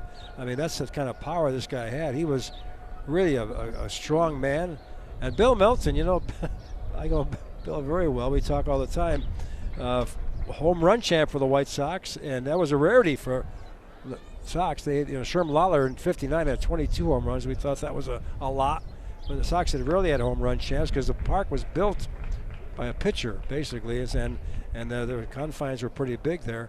So all in all, no, that was a great team. I remember the Sox in the '70s when Roland Heeman was there. Chuck Tanner came in. They had a real good run, and Chuck himself was as you mentioned earlier in the broadcast, very forceful and tough guy, and ran a tight ship. It was good clubs. 2 strikes on Campbell. Sox had a lot of, back in the '60s too, had a lot of good chances. '64, they had the Yankees on the run and folded late. '67, they were in that wild race with the Red Sox and the Tigers. That's when they lost a doubleheader in Kansas City. That was horrible. I remember sitting. They had Horland and Peters going on a Tuesday doubleheader in Kansas City. 2 best pitchers, and they lost both games to the Kansas City A's, which are now the Oakland A's. 2-2 on Campbell. So that was disappointing. Yeah. They came back, and I think they lost 2 of 3 to another weak team, Washington, and that was the end of it. Red Sox won it. Twins, Red Sox, and White Sox. It was a great race. If it wasn't the best pennant race in Major League history, it was right there, top 2 or 3. 1967 American League race. Breaking ball low, 3-2. And the Sox had some great runs in the '50s, and of course La Russa came in and built a good foundation. A lot of disappointing seasons, but a lot of good seasons. Won the division in '83 and lost to Baltimore in the playoffs. Campbell strikes out, so Brady Lale a good outing. And in this inning, 3 up, 3 down with a couple of strikeouts tossed in for good measure. We go to the bottom of the 8th inning, and the score, it is Oakland 6 and the Sox 3. I got it.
Welcome back to a beautiful day. They see the flags out there in the center field now.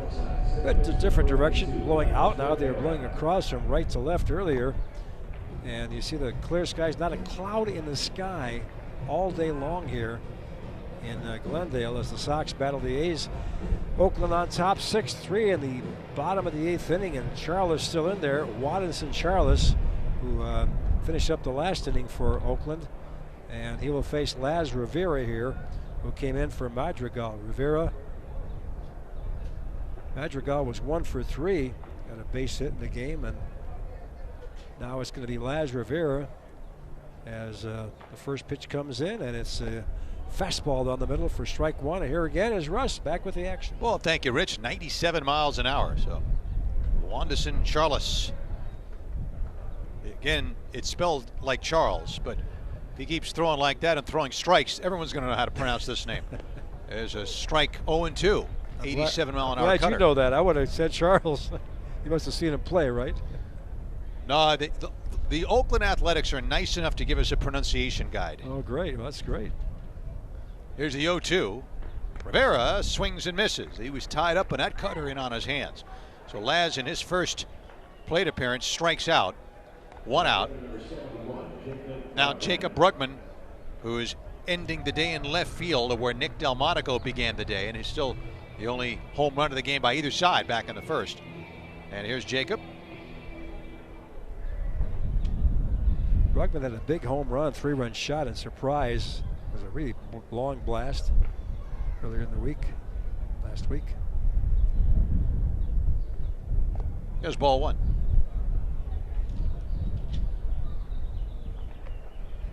So for Charles, his second inning of work. You don't often see relievers go past 1 inning of work, but this guy, he pitched to three different minor league teams last year, including Double-A Midland, and as you can imagine, a lot of strikeouts. Here's the pitch.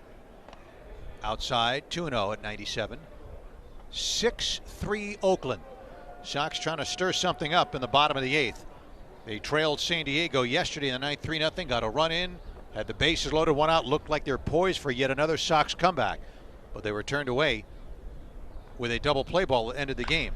That ball's hit well to left. Buddy Reed going back, and it goes over his head up against the fence. Reed fires it back in and into second base with a stand-up double the opposite way. Jacob Brugman. Nice piece of opposite field hitting right there. He did. He drilled a home run that we saw earlier in Surprise to right. This one to left, a real blast. And so home run on a double for Jacob, as there it is in the replay. Pitch up in the zone, and he drilled it down the left field corner for a double. Sox trying to come back in this one, down 6-3.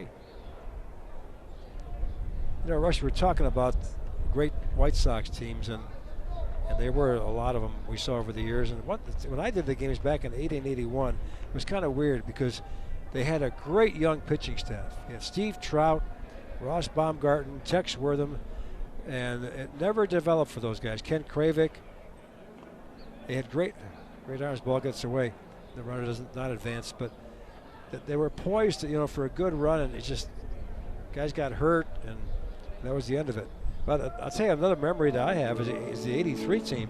We were talking about that, yeah. Which they had a chance. That was frustrating because they had Lamar Hoyt scheduled to go in the Game 5, and they lost Game 4 at Comiskey Park when Landrum hit a home run off of Britt Burns, and that was the end of that. 150th pitch of the game by Britt Burns. Yeah. Out it went. Count 2-0, and I was living in Albuquerque at the time, and Tito's dad was living in Albuquerque, and a chance to chat with him, and you talk about a proud papa. Yep. The series in Baltimore, it was a beautiful day. We covered those 2 games on the road. Things were looking up for the White Sox at that point. Parker looks at a strike. Andrew Vaughn is on deck. In a moment, he'll get his first at bat of the day.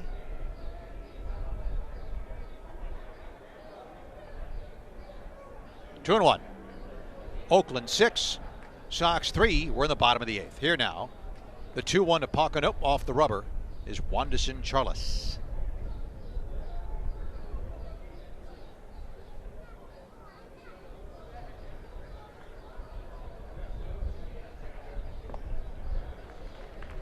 Two and two. And the point of all this reminiscing about the 08 team is that, there's nothing like as you well know, everybody knows that playoff baseball is the best.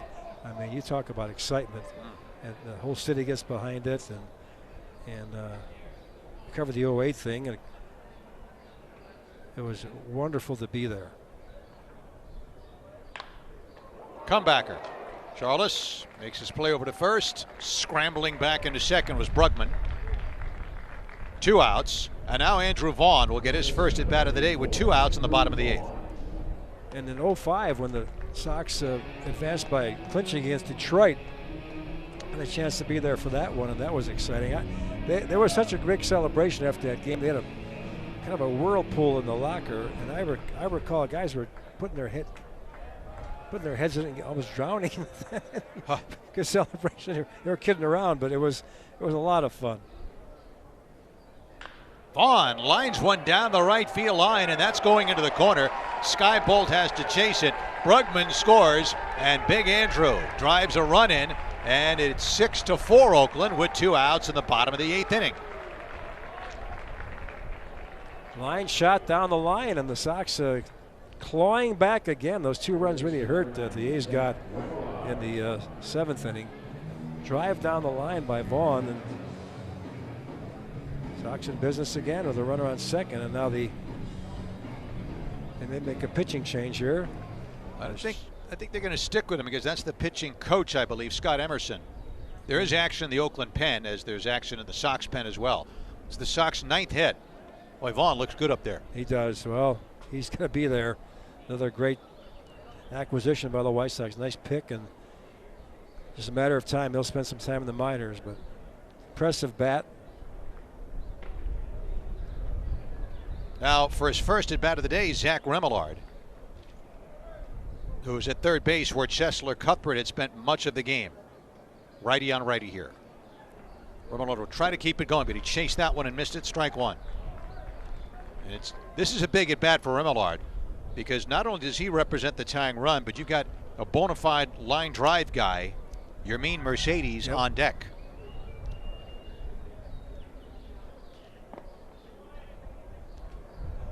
One and one. While we were doing the Jim Thome interview, Mercedes struck out and got thrown out at first base on a 2-3 to start last inning. But he's been Mercedes, really impressive camp.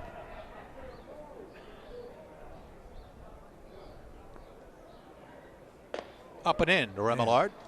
Ball 2. Whew, 98 on that one. Yeah, he hit 99 at least once already.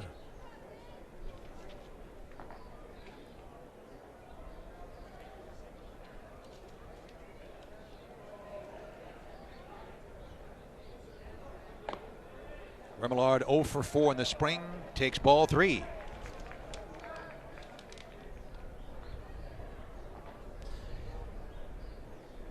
Two doubles in the inning. The Sox have a run. Hugman and Vaughn. 2 outs. Well, it was a big pitch now from Charles with a 3-1 count, and Mercedes on deck. That's a base hit toward the left field line. Reed has to chase this one. Here comes Vaughn to score. It's an RBI single by Zach Remillard. He picked quite a time for his first Cactus League hit, and the Sox are within 1, and here comes Yermin Mercedes. Oh, great to see. 1-run game now, and they will change pitchers now. That's going to be it for Charles, but what a shot that was, as Charles laboring here a bit in this inning after a long outing up in the zone, a fastball, and he ripped it. This guy's 98 miles an hour, but that ball was drilled in there. Held him to a single, but the White Sox now with a runner on first base, and a 6-5 game. Sox now with 10 hits. Oakland has 11. The only error in the game are the White Sox and a pickoff attempt by Evan Marshall. But the A's forced to go to the pen here in the 8th inning, up by a run, as Charles is out of there. So, Zach Remillard, athletic third baseman, 26-year-old native of New York State, gets a big base hit right there. And Oakland goes to the bullpen again. Going to bring in their 6th pitcher right here. Number 87 in the game. And that's Trey Cochran-Gill.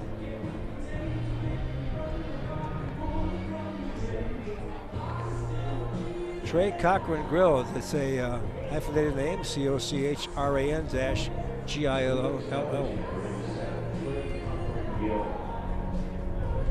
All right, so it's been Bassett, Petit, McFarland, Wendelken, Charles goes an inning and 2/3 so far, has allowed 2 runs on 4 hits, 3 of them in this inning. Struck out 3 with no walks. But in this inning with 1 out, a lot of the bench guys have come through big. An opposite field double by Jacob Brugman after Polka grounded back to the box sharply. Andrew Vaughn, an RBI opposite field double with 2 outs into the right field corner, knocking in Brugman. And then Remillard, his first at bat, singling in Vaughn. And now Cochran Gill.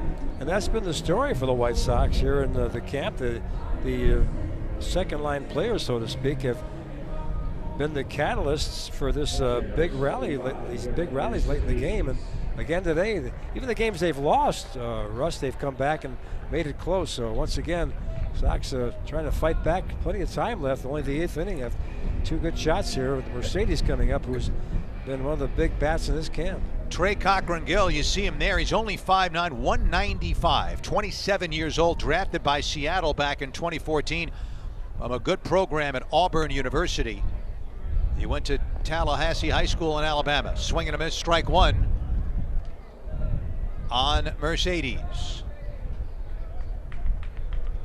Last year, split the year between Class A Stockton, the California League, and Double A Midland. He had an ERA over 5 in each stop, but they need him to get Mercedes and a throw to first base.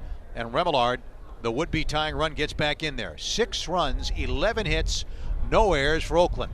The Sox, 5 runs, 10 hits, 1 error. And as we've said, most of the Sox 5 wins have been of the come-from-behind variety. Can they do it again? Mercedes fouls one off. 0-2. They did it against the Giants. They did it against Seattle. They nearly did it yesterday. Yep. Against San Diego. A double play ended the game with the bases loaded in 1 out when they were down 3-1. And double plays have hurt them in this game. They've hit into 4 of them in consecutive innings, but that's all in the past. Now 6-5, and Mercedes takes low and away, 1-2. Mercedes leads the club with 13 total bases for the White Sox here. Mentioned the 6 hits, a home run in there. In fact, 2 home runs and 6 RBIs. So he has been the star, one of the stars offensively of this camp. That one's inside. Buzzed him in on the inside at 92. 2-2 is the count. I believe that's Ramon Torres on deck. Right now, spotlight is on Yermin Mercedes. 2-2. Throw to first and back in there is Remillard. There's no way that Trey Cochran Gill wants a full count now, which would send the tying run into motion with 2 outs. So you got to believe he wants to make it happen right now on the 2-2. Mercedes waiting, outfield deep and straight away, and another throw to first, and Eric Campbell slapped the tag on him a little bit late. 2-2. And Mercedes is the kind of guy that can fit the bill as a 26th player, with that coming off the bench with that bat. He's a catcher, I know, but he's a great pinch hitting prospect.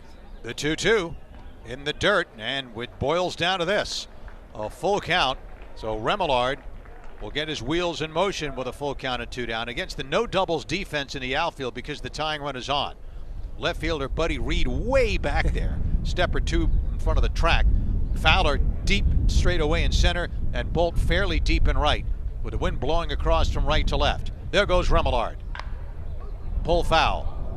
3-2. And back to first goes Zach, and we'll crank it up and do it again with a 3-2. Yeah, the outfielders are so deep they could be in the bullpen in left field. That's a long way out there. That ball was hit fairly well by Mercedes, but bit foul. And Fowler in straightaway center. That's an Uber ride from here. Here's the 3-2. Remillard goes again, and it's fouled off near the first base dugout. Still 3-2. Tried a breaking pitch, 84 miles an hour, and Mercedes able to fight it off. See how deep the outfield is right there.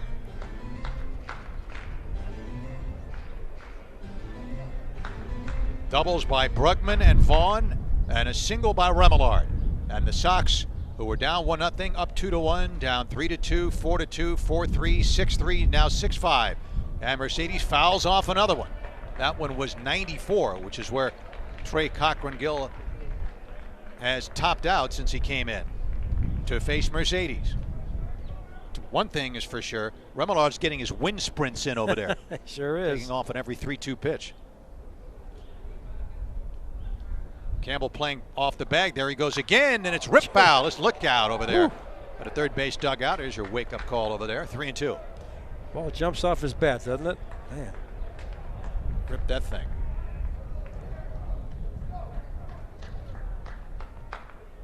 Remillard, again, maybe a bit winded, will go again. Eric Campbell off the bag. Zach leads. He goes again. That's a called third strike, and Mercedes can't believe it. And about 3,000 umpires here in the stands can't either. But that's the inning. Sox have to settle for 2 on 3 hits and 1 left. We go to the 9th inning. Oakland 6 and the Sox 5. Tayron Guerrero will come in here as you see the beautiful setting here in Glendale. Camelback Ranch.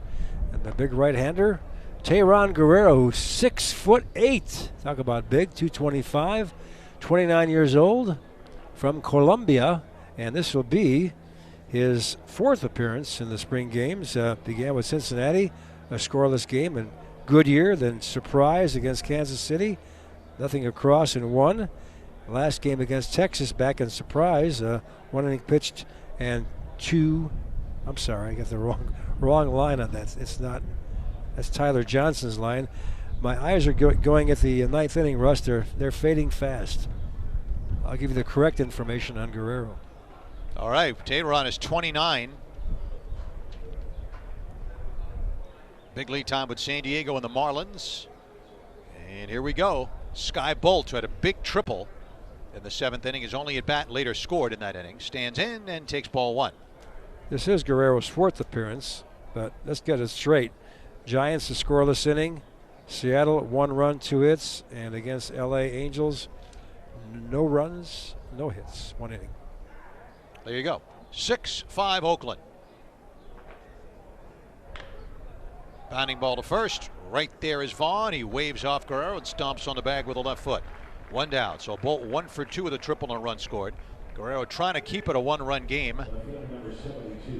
Now Buddy Reed, who was busy chasing balls down in left field an inning ago, began the game in the bench. Pinch ran for Machine later on and scored a run, and now he'll get his first chance to bat in this one. Left-handed batter, right-handed pitcher, Tayron Guerrero.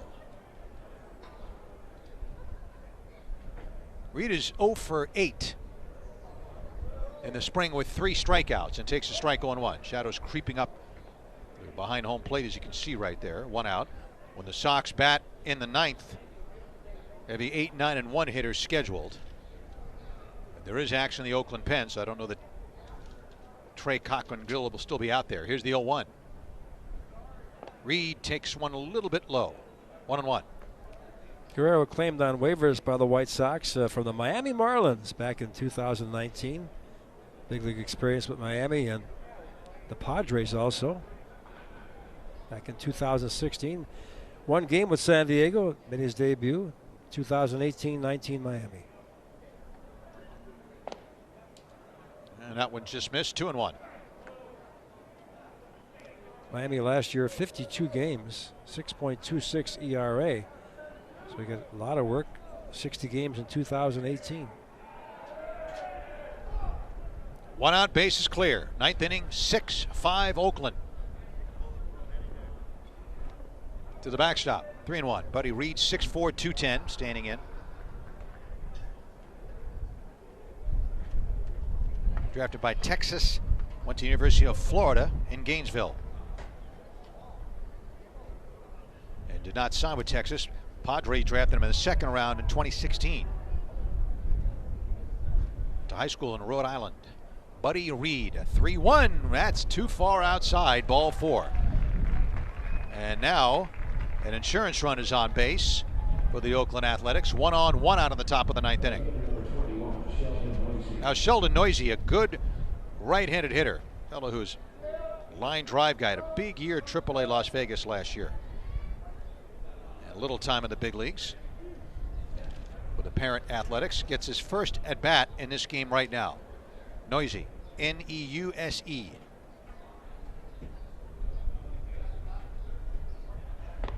Dallas native takes a strike, 0-1. 99 miles an hour from Tayron Guerrero, that one.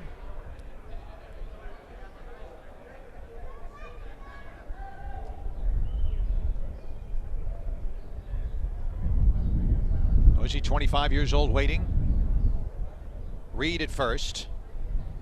Andrew Vaughn straddles it back there. There he goes.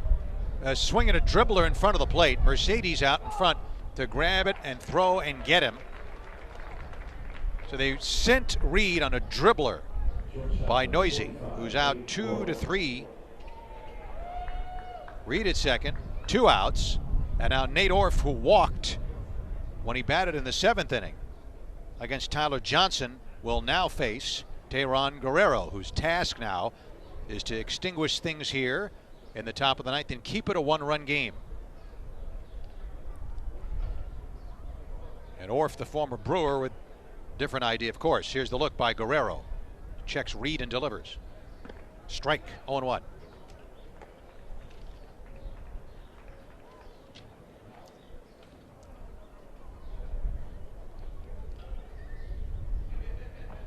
Oakland had action in the pen, but whoever was throwing out there has stopped.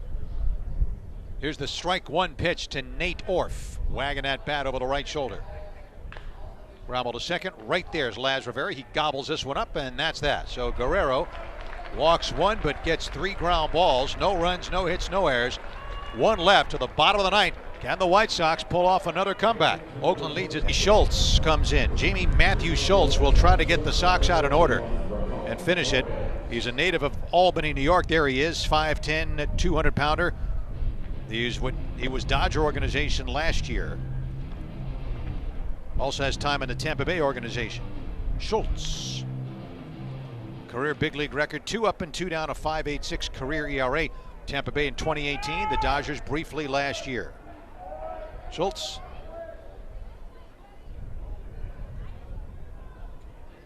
Got Ramon Torres, Rutherford, and then Luis Gonzalez to face the right-hander. There's ball 1.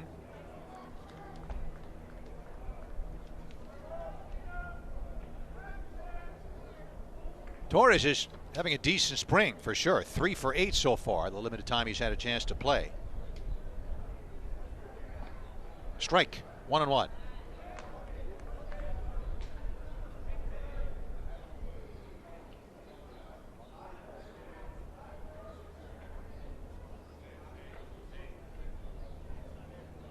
The 1-1. Slowly hit. This is not an easy play. Noisy makes the 360 and gets him. Sheldon Noisy. Tell you, Noisy was with the team in Las Vegas where I was all last year, and he surprises a lot of people with his athleticism. He doesn't always look like the guy who can make a play like that, but he can, and that's why Oakland likes him. He sure did. That was a nifty play. That ball was squirts by. It's in there for a base hit, infield hit, but he cut it off. The shortstop has no chance. The only play they're going to get him is that 5-3, and they get him. Blake Rutherford gets his first at bat now. This is where Engel was, and Engel was 2 for 2 with a walk and a run scored. That's ball 1. Blake Rutherford. Well, that's a big out right there. Luis Gonzalez out on deck. Yeah, Torres can run. Ain't that going to happen? Rutherford finishing in right. He takes ball 2. 2-0. For Oakland, it's been Bassett, Petit, T.J. McFarland, J.B. Wendelken, Wanderson Charles, Trey Cochran Gill worked the 3rd of an inning with a strikeout, and now Schultz trying to save it. Ball 3, 3-0 on Blake Rutherford. 1 for 8 coming in the spring. Was a single, driven in a run, struck out twice for Blake. Schultz had a 5.85 ERA in the minors last year. There's a strike, 3-1.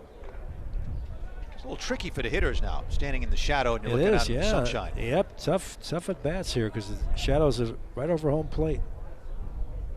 3-1 on Blake Rutherford, who is taking on the 3-0. Now on the 3-1, he swings and hits a tricky hopper to Campbell, but the veteran has it, steps on the bag, and a former New York Met makes that play unassisted.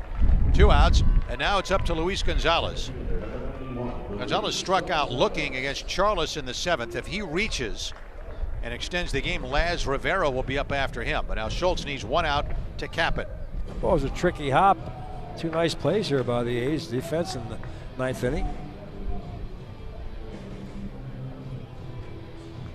All right, here we go.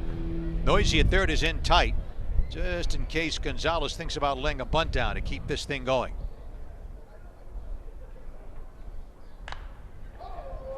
High foul outside third. Noisy's way out of room on this one. 1 strike to count.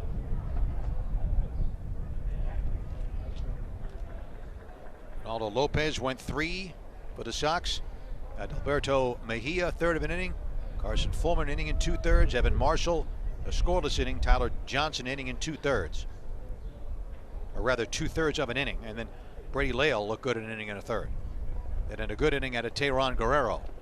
Here's the 0-1. That one just missed. Then it's 1-1. 95 miles an hour.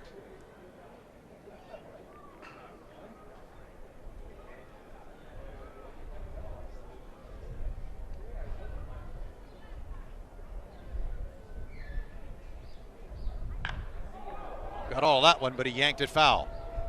Fastball at 91. And Luis hit it hard, but pulled the trigger too soon. Ball and 2 strikes now. Schultz rubs up a new one. And a reminder, our next webcast game is Thursday against Colorado right here at Glendale. 2 o'clock Chicago time. 1 o'clock here. Slow grounder, charged by Campbell. He scoops, Woo. and they get him. But that's a veteran move right there. Eric Campbell, well into his 30s, charging that one. And with that one motion scoop to Schultz, 3 very good plays in the infield by Oakland. And there it is again, the last play. That was a great play. He had glove hand scoop, and that's the other way they're going to get him, too. Unbelievable. 3 great plays by the A's. Wrap this one up for them. They win it 6-5. Indeed they do. So Oakland improves in the spring to 8-6 with 6 runs, 11 hits, no errors, leaving a dozen, but they turned 4 double plays. And that turned out to be key. The Sox are 5-5-1. They get 5 runs on 10 hits and 1 error. And the Sox in this game left 5 men on base. Made some good defensive plays, but Oakland had just enough to do it. And they get the victory. Chris Bassett got the start. The save went to Schultz. And for the White Sox, they had the game's only home run way back in the first inning by Nick Delmonico, who was 2 for 3 today and continues his very good spring. And Luis Robert, a single, a stolen base, a walk, and a run scored. 2 hits for Engel. Zach Collins with a base hit. And we mentioned Delmonico. And one encouraging thing, Rich, some of the guys off the bench. Brugman a double, Vaughn an RBI double, Remillard an RBI single to make the game very interesting toward the end. Well, the White Sox have a deep system, and that those minor league players come up and perform well here so far in the spring games. I also thought Ronaldo Lopez gave up a run on 3 hits and walked 3. Not exactly a perfect outing, but I thought overall he pitched pretty well. A couple of scratch hits got him for a run in the first. Had some real good pitches, good velocity, 95 right in there for Ronaldo. And even Carson Fulmer, despite giving up a run, I thought he pitched pretty well today again too. So all in all, 6-5 loss, but a lot going on here in camp as Ronaldo Lopez makes his debut. Giolito coming up on Friday against the Cubs in Mesa, so things are coming together as we head toward the mid-camp, right in the middle of the season here. All right, no webcast tomorrow as the team will be in Maryville to take on the Brewers, but as Rich mentioned, Thursday back here 105 here in Arizona, 3:05 Central Time.